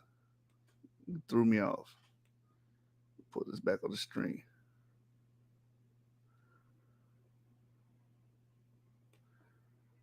There it is. All right, so it says a 4 generations pedigree of Tutankhamun's immediate lineage and the identity of his ancestors were established. The royal male lineage was the Y chromosome haplogroup R1B that was passed from the grandparent Amenhotep III to the father Akhenaten to the grandchild Tutankhamun. It's clear. King Tut would have been R1B just like you, Gorilla Hebrew. You understand? You got ancient Egyptian lineages as well. But you just tried to shit on Ramesses III. And then tried to throw these people off on us, and they your relatives. So, you know what? Shaka Amos was right. It was great. You just don't know. Let me show you the past so your future can look bright. Help you walk into the light. Help you see yourself. I've heard them say that we wasn't even there. Baby, let me make it clear. We were the ones. If you pay attention to what I'm about to show, there's no doubt that you will know. We were the ones. And I'ma show you. Nefertari said she was black because that's the way that my man show you. Egypt was a black man, King Tut was a black man, cause that's the way that. Hey man, King Tut, man, he was a black man, cause that's the way that Riot made her. All right, man. As y'all can see, and then when you get to the female line, the maternal lineage, the mitochondrial haplogroup K is standing from the great grandmother, and K is also European too. Thuya to the grandmother, Queen Tai to the yet historical unidentified mother, to Tutankhamun. All right, then you also have Ramesses III and his son, as purported, and we know he had E1B1A, and they lived around 1190 to 1070 BC. So get your facts right, man. All right. So if I got this correct, my G either descends from a slaver or from a oppressive line of pharaohs. Boy. Prepare slaughter for his children. Prepare slaughter for their fathers. Oh, bro, y'all gonna have to revise that doctrine, man. Y'all gonna have to change the doctrine, bro. Like, it's time to jump ship. There's too many holes in that boat, man. There's too many holes in that boat, brother. Hey, and us laying the foundations on this DNA thing, we did that right in time a year ago too, because it's just falling. Everything been falling into place since we did it. Bang, bang, bang. Knocking down weak doctrine after weak doctrine. Right. Because we don't spend majority of our time going out there yelling at white folks and getting to fight with white folks and trying to be Malibu's most wanted, getting cornrows in your head, and I'm down with the niggers now. No, we don't do that. We actually research and actually show you our methodology. We show our work. You remember when you were in school and you'd be like, oh, this is the answer. And the teacher like, no, how did you get that answer? Show your work. That's what we do here, right? We don't want to produce know-it-alls. We want to produce show-it-alls. Big fact. All right? These are people who oppressed our ancestors, enemies of the ancient Israelites. You mean your ancestors? Products them of incest. R1Bs. But if we just follow your E1B1A argument, this would make them Israelites. They're not E1B1A. Read that. They're R1B. Of the land of Egypt, wherein you dwelt, shall you not do. See, and this proves that these are not Israelites; these are Egyptians, because this is something that is common amongst Egyptians that the Most High God warned us to not pick up after, and they continue doing. You think right? what I'm thinking, James? Hey, he just said it. Y'all heard it. This proves that them R1B motherfuckers, not Israelites. He just said it out of his own mouth. It wasn't us. That's him. Remember that. These oppressive Egyptian pharaohs who carried R1B, because Ramses III was after the Exodus, all right? Like 200 years after the Exodus. Long after. You know what I'm saying? So these Tutankhamun, Akhenaten, and all them right around that time period when we was getting oppressed in Egypt, all right? Them R1B carried, maybe that's how R1B got in Israel and you got it, huh? One of them oppressing ass Egyptian pharaohs you talking about was probably raping Israelite women, and that's how your the R1B got in Israel. Shout out to Shisha, you know what I'm saying? Oh man, y'all crazy, bro. Oh yeah, can't forget the incestuous part. You know what I'm saying? Hey, talk to your ancestors about that incest when they was ruling Egypt, all right? Oh, that's that Mamser joint? Oh no. Damn, man, when talking shit goes wrong. I'll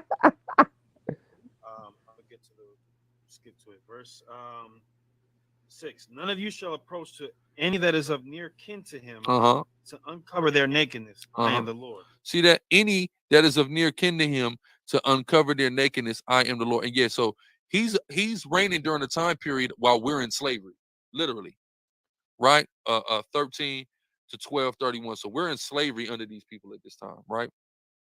Right, and this is during the new kingdom when the Pharaoh who I knew not takes over. Exactly. So the Bible says that guy can't be an Israelite. It's impossible. But he's E1B1A though. Right. He's E1B1A. Wrong. He's but it's impossible for R1B, him to buddy. be an Israelite, right? And he's practicing incest, which God tells us not to do, which is consistent with the practices of the Egyptians. Not only, now watch this. Watch how despicable King Tut is. Not only is he a product of incest, but then watch. Bro, I'm over That's here Family dying Ties. laughing. This is via National Geographic now. The first source was Huffington Post. This is National Geographic now. Tut's family ties are further complicated by the royal custom of incest during this period. That's why the Most High told us, like, but the Bible ain't real. But God is telling us not to be like Egyptians because they practice incest, right? And it's a custom amongst the Egyptians to practice incest. How is that? Is totally historically lines up. If they're just making this up, why would they? GRLA Hebrew, those your ancestors, they R1B. And it wasn't, we're not going to throw it on everybody in Egypt doing incest. We all know the royal family was doing that because they were trying to keep it in their damn blood. Yeah, not the commoners and stuff. Yeah. Yeah, a pure blood thing. Yeah, this is bad. This is if the whole Egyptian population practiced that, there will be no Egyptians after long. You know, shout out but it's amazing that he just pouring it on poor King Tut. It was that they swearing he E1B1A, just throwing the heat on it, trying to kill E1B1A, all while that motherfucker R1B, bro, just like him. Bro, I cannot stop laughing, bro. Damn, I think you were right, Avery. Everybody hates the E1B1A. Bro. Everybody. Yep, Ezekiel. They always attack E1B1A when they find out they're not E1B1A. There's a dude in Israel, apparently. Somebody keeps bringing him up. He found out he was R, and he's saying E1B1A is Canaanites now. Some old guy. Yeah, out there. Yeah. Hey, yo, Mari got a good point, man. The royals in Western Europe also practice a whole lot of incest, and they was R1B too, not just the the English, also the French, and the people in the Spanish as well. Saying it's all kind of R1B mams or kings out there. They are, for some reason, they like to, all the royalty married the royalty, so after a while everybody family, so they just like doing this incest thing. These R1Bers. Sweet home Alabama. But don't worry, when you get mad at E1B1A, you make all the evil R1B shit E1B1A shit. Don't worry about it. Hey, somebody go to his channel and remind him R1B is King Tut, bro. He gonna blow his shit. He gonna be like, I can't believe I said all that bad shit about my ancestors. Golly, boy, got to be more careful. But by the way, you should share my screen really quick. I just want to show the people how easy this is to look this up. All you got to do is go to Wikipedia, type in DNA history of Egypt, then go to the 18th dynasty. It shows Amenhotep III, Tutankhamun, Akhenaten. These three pharaohs, R1B. It's right there in Wikipedia. Very easy to look up. Also, it's hard for me to pronounce his name. I think it's Thaya. And he had G, so shout out to Teo with that one. But the rest of these Egyptian pharaohs had R. So it's very easy to look up. I don't know why they had to make a forgery of a paper to say it was E1B1A, but anyways. It's because you're not really taking out the time to read and study this stuff. That's all. Not taking out the time. Be in there. If they didn't know emphatically that the Egyptians were, if this was not a secret that the Egyptians practiced royal incest, right? Point. Yeah, was King Tut also the king that was they found traces of cocaine in his system? Or yes. So this is a guy. He Wait, was what? a mamzer cokehead. Yeah. An incest baby coke. Damn, they need to stop talking about their dad like that. That's wrong. Don't the scriptures say to honor thy parents and everybody? I'm just saying. Come on now. They're really going in on E1B1A though. Dang. I told you It is crazy because 60% of the people they holler at on the street is E1B1. Like, bro, what is you doing? We're a bunch of cocaine descendant. Hey, this is that nigga that get caught doing a petty crime and be at that detective table just telling on everybody. Hey, telling shit he didn't even get caught doing. Yeah, about 5 years ago, I shot a nigga, but you know what I'm saying? He deserved that shit. It's like the judge was like, look, we're gonna give you 6 months and then probation. Oh no, Larry down the street selling he's selling crystal meth. Like you telling him everybody. Oh yeah, there wasn't King Tut the one found with cocaine. And he had E1B1A, by the way. Them yo peoples, bruh. So the crazy part, it's likely that Assad got E1B1A and that your boys are R1B, right? So they taking shots at each other the whole time. How does bro? And don't even know it. Right. Oh man. A house divided can't. Yeah, come on, fam. Anyway. Damn. Hassad, you said earlier, oh, they just trying to sound intelligent, but they're not really. Nigga, that's you, boy. To a T, that's you. That's you, nigga. We ain't got cornrows so you can look like you down. Get your goofy ass out of here. What's that old saying? Deflection through projection. That's what these dudes doing. For sure. Hey, hi, good point. They always talk about the spirit. The spirit was on.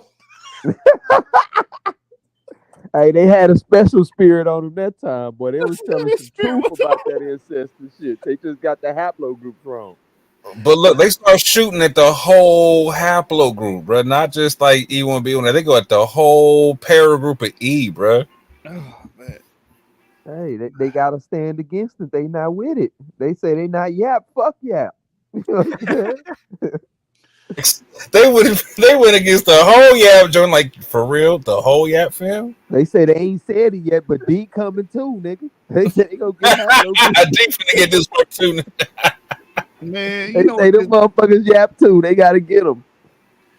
all people do this, man. We get on the Ashkenazis when they come with that racial superiority shit. You know what they do? It's like, oh, like Shlomo. He was like, he pretty much was saying, if I can't be an Israelite, nobody can be an Israelite, and that's what this is all about. No, he put one of your joints though. He pulls up like the whole like the E amongst the Germanic population. The whole just like, oh, word, like. Yeah, shitting on E, but shitting on yourself at the same time, man. Jacob Israel does that a lot because, you know, us having E1B1A, he throws out all the Jewish people with E, throws them all under the bus. Exactly.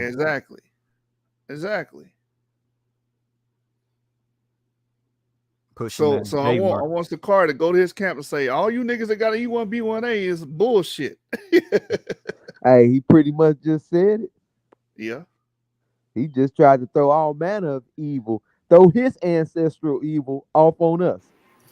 But how come they ain't cool if they black with E1B1A though, man? It don't matter. No, but that's what I'm saying, bro. It's crazy that like if like he's got to go all at E, right? But these people were black people with E. You know what I'm saying? Like for him, it's cool. We got black people with R. It's straight, you know. So that's the like the psychosis of the skin doctrine is like it works for you and against you. You know what I'm saying? Like you can't when you want everyone to be black to be the same thing, fam. Like it's not going to work when you break out genetics at all because you're going to have people. So once you start taking shots at white people who are E, you're taking shots at black people who are E. It's just how it works, man. Mm-hmm. Oh, we got Dublin. Oh, yeah, I got to let him on. We might have to finish this another day. I want him to come on. I'm gonna give you a link, brother. Adam? Or is that somebody? Yeah, that's Adam. That's Adam. Adam, I want you to come on and break down his genealogical information. Yeah, we need to see this. This is going to be powerful. All right, I'm going to send you the link right now. Check your email. Yeah, let me go get my popcorn ready because I'm about to hear all this. Check your email. You should have it, brother. It's in your email. He's going to break down what he brought out earlier about his grandfather and grandmother, and he was trying to pretty much say, I don't have any European in my paternal side. Yes, you do, bro. Hey, he said he got a time limit, so as soon as he come on, we just gonna give him the flow, let him get everything he can out. I'm still trying to figure out how that R makes him an Akan Levite. Oh yeah. All right, we got Adam K in the building. We might have to do a part 3 tomorrow to finish this. Adam.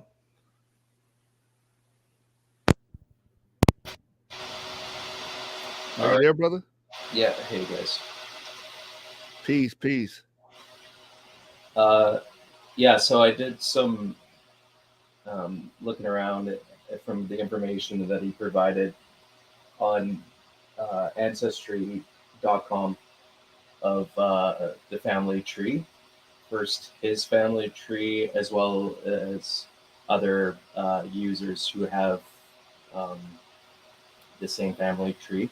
Now, his family tree doesn't include some of the information from some of the others, but yeah. So I got some of that. And part of it is he referenced the 1880 census, which in fact identifies his many great grandfather Francois GRLA as black, but the 1870 census that he doesn't have, it has him as mixed, or actually, pardon me, mulatto race.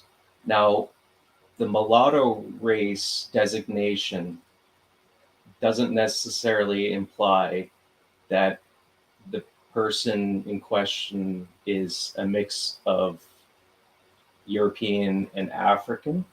It can mean European and First Nations or Indigenous American or Indigenous Western Hemisphere, or Indian, as folks in the States say. Though I think Indians are from India, but anyways. So it's interesting because in his 23andMe breakdown, which shows kind of when different different people kind of moved through his genetic line. Native American is included in the 18th century, mid 18th century.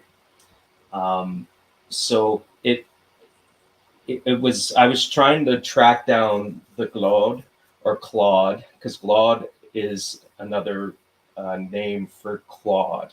It also goes by Glode, Glode, and you see Glode being used in census information in his family from Louisiana. It's also was also used predominantly by First Nations in Nova Scotia. It was a common name adaptation of First Nations who paired up with Acadians. But there is a Claude, one Claude in the late 1600s.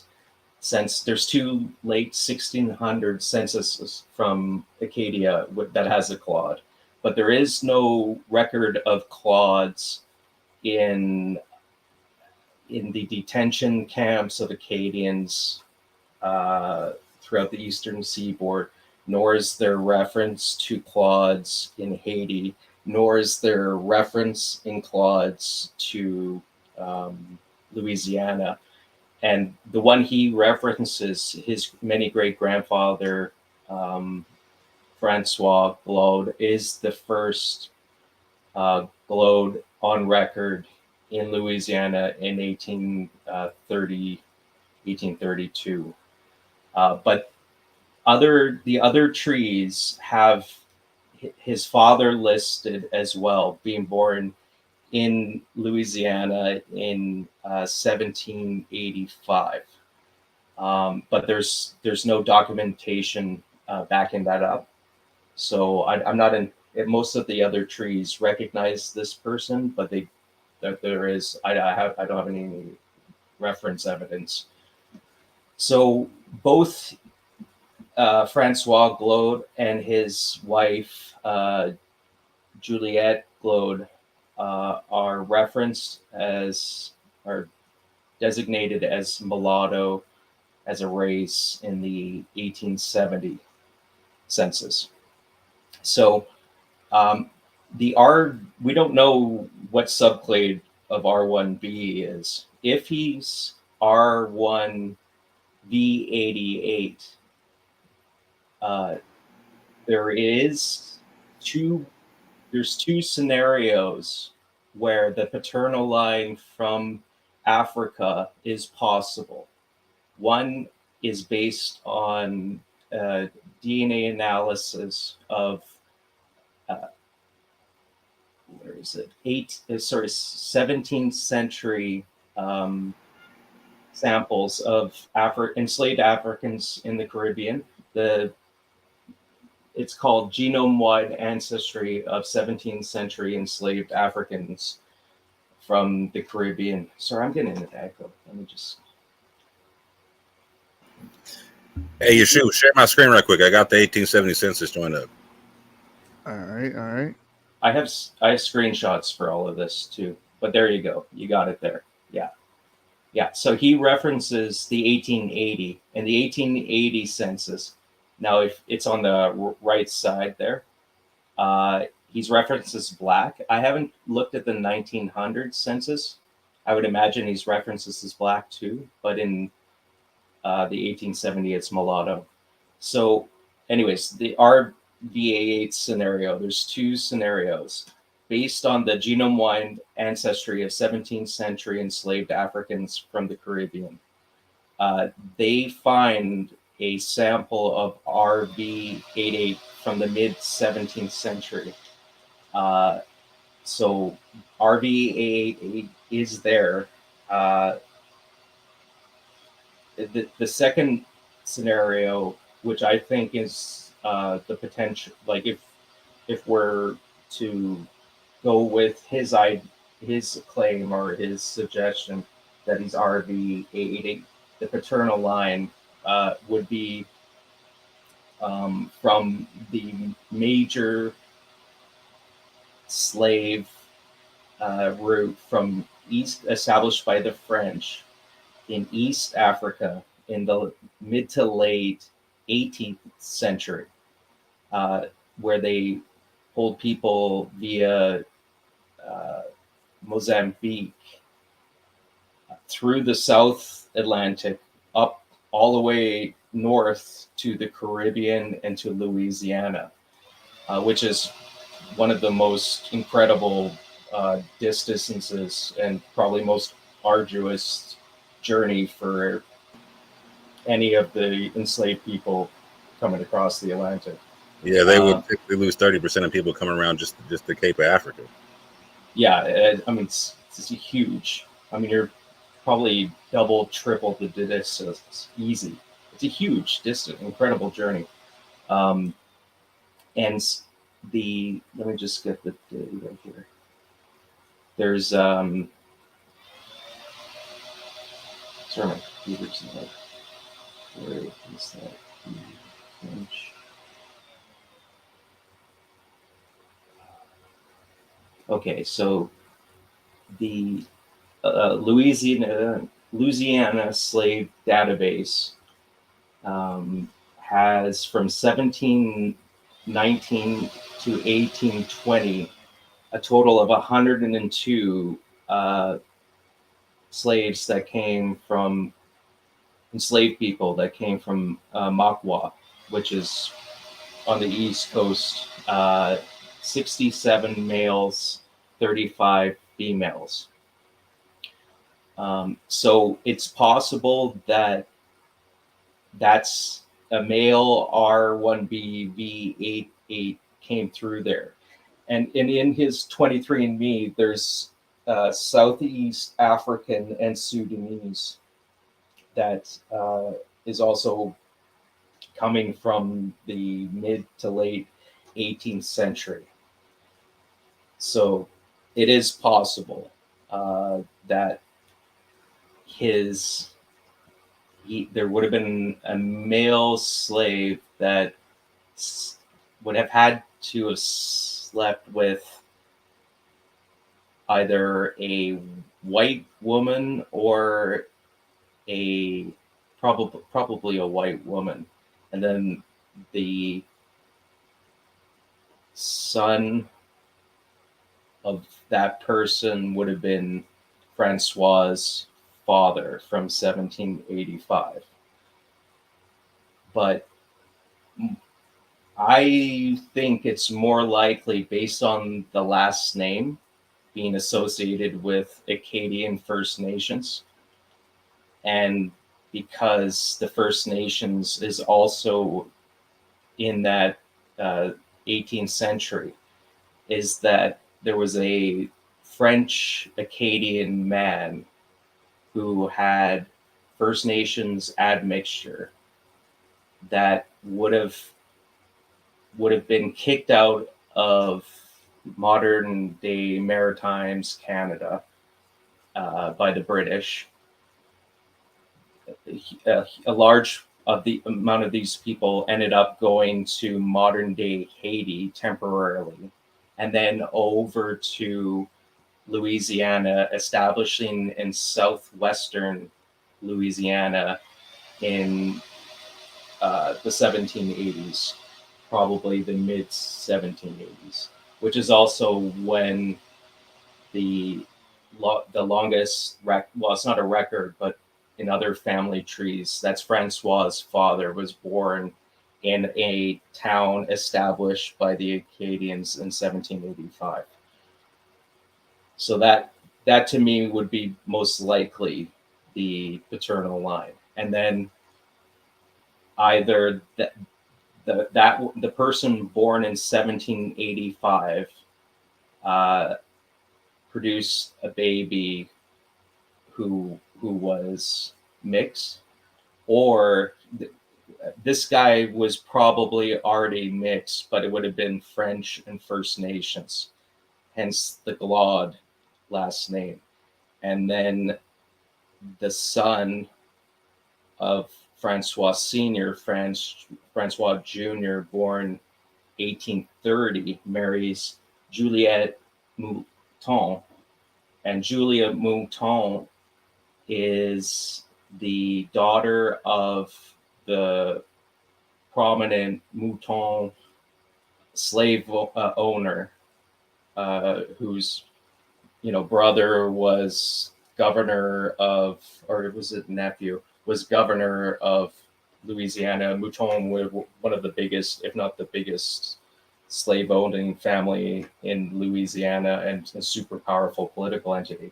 Anyways, it's recognized in all the family trees that Juliet's mother was a 19-year-old slave. And I suggest that 19-year-old female, she is the descendant of the Sudanese East African slaves that would have been brought to Louisiana in the late 18th century. But it could be either or. I mean, it's possible V88. If his haplogroup subclade is V88, then it would have been a 1780s male enslaved person from East Africa who came all the way around, or it's an older 17th century V88 that would have been enslaved via West Africa. Either of those V88s are most likely from East Chad or Sudan, and V88 is especially prominent in the Bulalala tribe, and actually the older V88 sample is directly related, based on the genetic analysis, to this Bulalala tribe in East Chad. And they were in a power struggle with other tribes, and at one point they teamed up, but they were very closely linked to Arab slave traders today, and for the last since at least the 15th century or 16th century have been Muslim, and they have an Afro-Asiatic language. They have significant Arab admixture, and are culturally close to Sudanese and Arab slave trade and culture.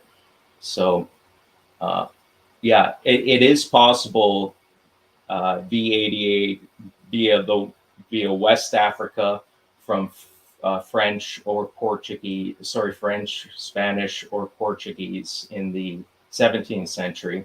More likely, if it is V88, it came from the French slave trade in East Africa in mid to late 18th century.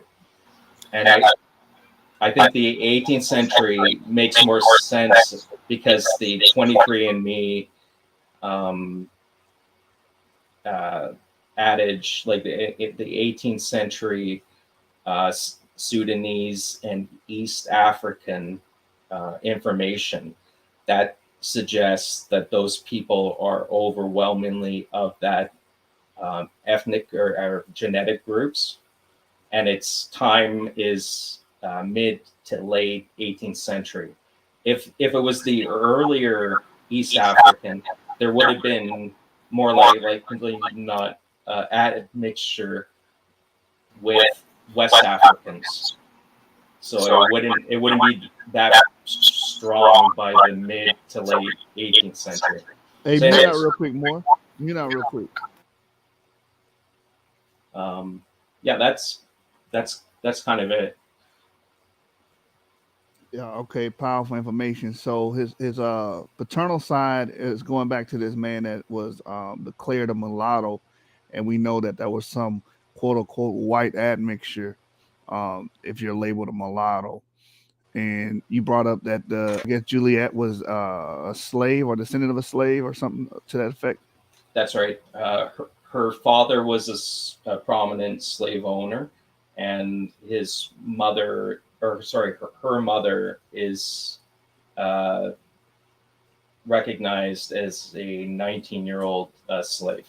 That makes sense because he says in this video, we don't see the actual marker, but he says that on his maternal side that he's actually an L marker. He said that. So the funny thing about that is his mother is a white Irish woman, according to him. So, but the DNA could be L, which could go back to what you're talking about. So, I guess maybe. I don't. Does the mother of your a mother of your father's line, can that show up as the maternal haplogroup, or would it be? No. No, it'd be the mother's. Yes. Exactly. Yeah. Well, I don't mean, think he's right L about isn't that. L. isn't present in Ireland at all. I don't think. And in I know. England, So it's that like, Ireland, that must be her paternal ancestry. You see what I'm saying? That must be her. That must be her dad's ancestry if it's true and exact that he's a L, maternally. You know. No, her mom would have had to be an L, but she would have had, it would have probably been like an early slave that mixed in, that whose daughter was probably a mulatto, and then she kept having children with white men. So by the time it gets to the point where she's about to be Gorilla Hebrew's mother, she's phenotypically white and everything. But if you go back 200-300 years, that was an African woman she descended from. Let's keep it a stack. She's not L, fam. Yeah, I doubt We don't know. that's true. We don't know though, But because he said that he thinks it is. He said L. He said, I think she's L. Like, nah. Hey, Hebrew, Gorilla Hebrew, all you gotta do is show. Matter of fact, I'm gonna leave a comment on his YouTube. And I'm gonna say, listen, man, what is your paternal clade according to you, 23andMe, and what is your maternal clade? I What does already it asked actually the paternal. I haven't gotten a response yet. He didn't even respond to you. But he responded to my comment on his channel. He responded, but it was about something else. But VA8 is a small slither of a chance that he's VA8, but it still wouldn't change anything because he's primarily European. That's still going. I mean, the origin of that is European. He's most likely M269. Let me share my screen real quick. I should note that a name associated with Glaude in Acadia is LeBlanc, and there are lots of LeBlancs that come through, and LeBlanc itself is associated with the mixing with indigenous the First Nations in the Maritimes. They actually adopted LeBlanc, which means white. So it's and the family tree Acadian DNA Y haplogroup analysis, which includes a lot of old samples, including the original LeBlanc, who has like 500,000 to 800,000 descendants throughout North America now. His haplogroup is RM239. I think that's the one. And it's from central western France, like west of Paris. Right. So I'm gonna read this real quick. This is the Y chromosome Y chromosomal diversity in Haiti and Jamaica, contrasting levels of sex bias gene flow. It pretty much gives you the haplogroups here in the abstract.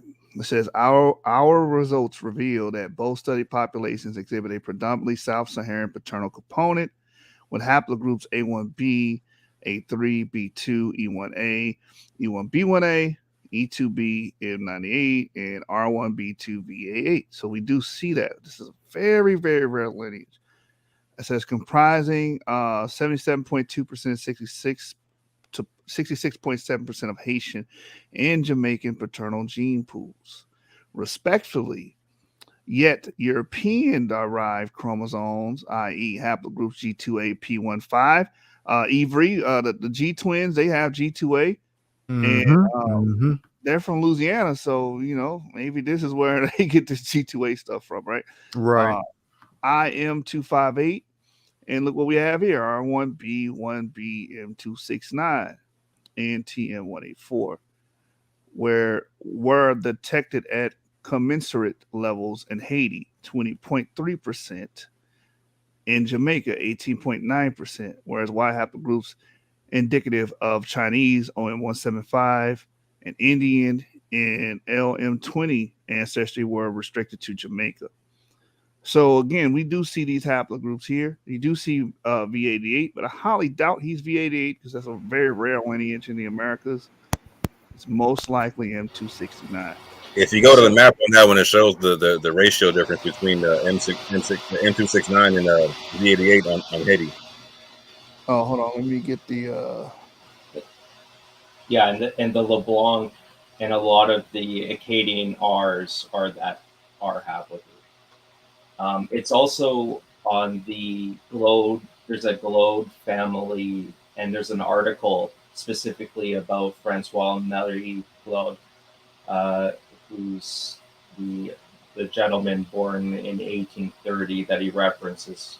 And it says the oldest Globe on record, Francois-Marie Globe, was born in the state of Louisiana in and about 1830. No record has been found thus far that tells us who his parents were. However, in the 1870 census of the United States, he is listed as mulatto, having one white parent and one black parent, born in Louisiana and born to parents who were also born in Louisiana. In approximately 1852, he married Juliette Mouton, who is believed to be the daughter of Louis Valsin Mouton of Carenco, Louisiana, and one of his female slaves. Juliette Mouton was also listed in the 1870 census of Louisiana as mulatto. To the union of Francois Globe and Juliette Mouton were born 13 children. This was a very large family indeed. Both Francois and Juliette Mouton were of French descent and spiced with African descent. What kind of language is that? Jesus. Sorry. The French language was spoken as the main form of communication, and the Creole twist of the language made it as separate language into itself. So, and then it goes into, they're Catholic, where they were born. They were given land, and this is the Mouton plantation that got subdivided, I believe, after the Civil War. It was at the time it was called Vermilionville, and the widow of the slave master in question, she gave the family a part of land on the original plantation. In return, Louise took care of her until she died. So the families were very close.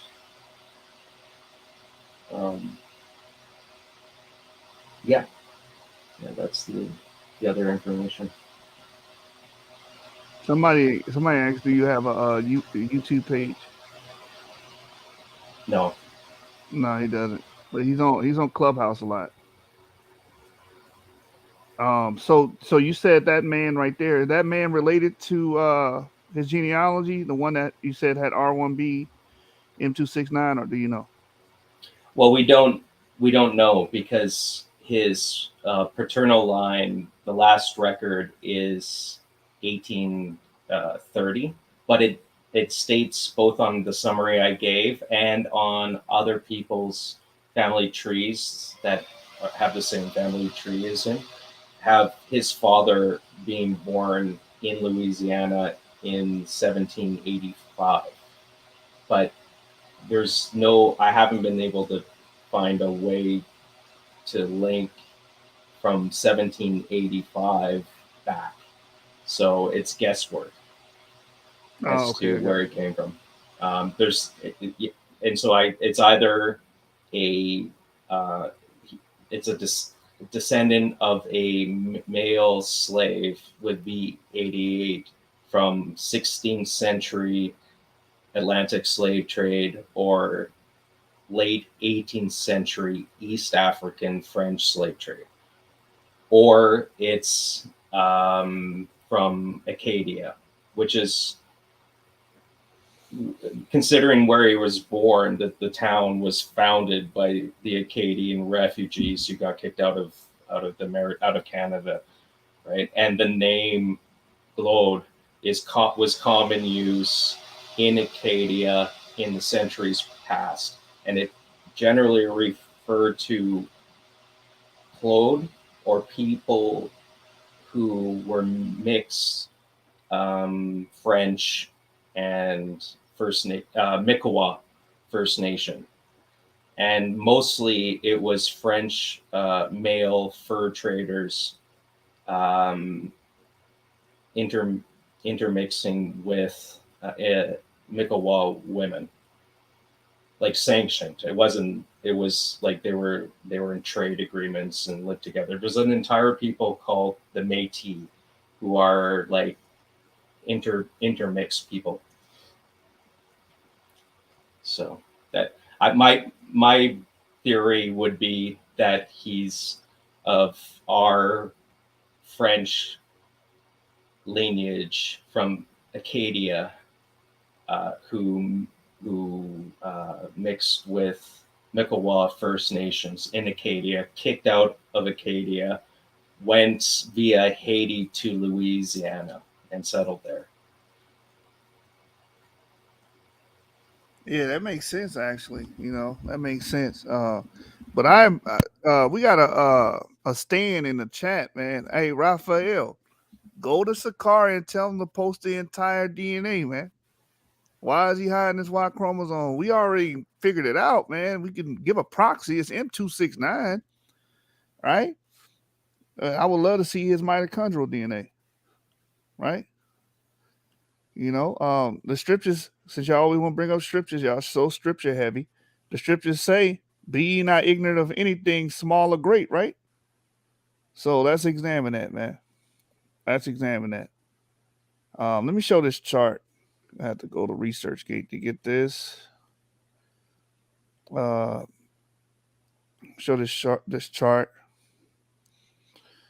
So the VA8 chromosome, this paper shows you that the Y chromosomal diversity in Haiti and Jamaica. The VA8 chromosome is this slither here in Haiti. It's like red and black checkerboard.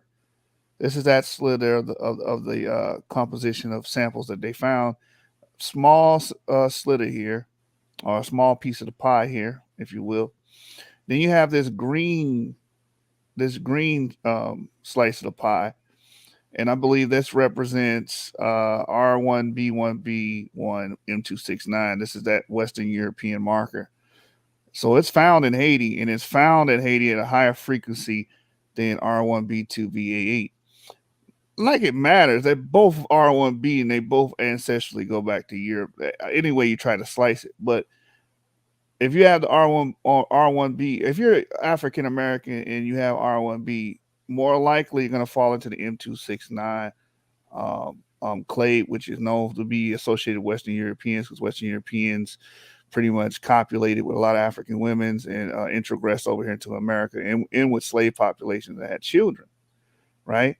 A lot of the free black men were actually descendants of white slave masters and stuff of that nature. And then you had situations where rape did happen. Then you had situations where it was amicable to get married to a slave or manumit a female slave and stuff of that nature. So different scenarios, but nonetheless, it all led to the same thing. You had Western European men having children with slaves or slave populations, right? So let me get Dr. Rick Kittles. Let me see if I can find Dr. Rick Kittles, his article where he explains that. And I think Dr. Rick Kittles is the best person to explain that because he himself has a Western European marker.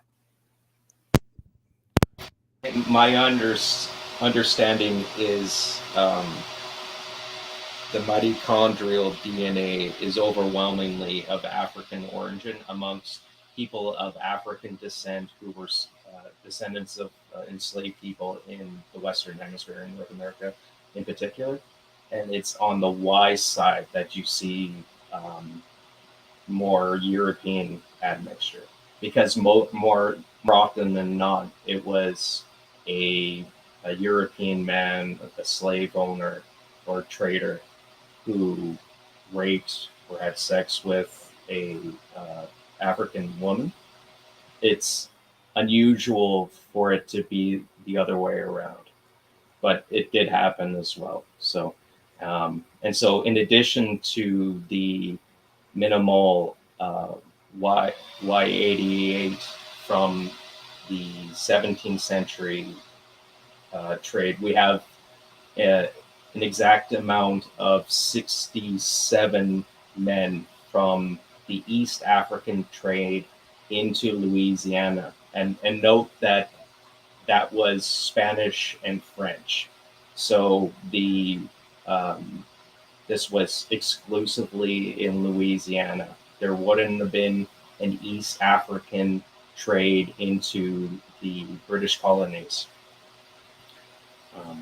Yeah, so it's either, if it's V88, it's from one of those 67 that landed in Louisiana, or from the few in centuries prior that some that got from Central East Africa were enslaved and transferred to West Africa, and then sold to European slave traders and then brought to the Caribbean.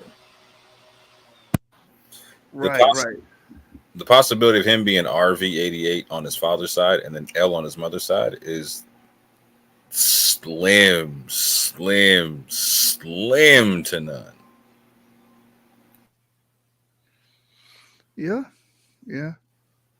I mean, African Americans having European male forefathers is just a road that a lot of people are going to have to cross, and there's nothing wrong inherently with having this DNA. It's just eating people up that have racist views. All right, so this article here was written by Dr. Rick Kittles and others, right? Y chromosome lineages in men of West African descent. It says the early African experience in the Americas is marked by the transatlantic slave trade from 1619 to 1850 and the rise of the plantation system. The origins of enslaved Africans were largely dependent on European preferences, as well as the availability of potential laborers within Africa.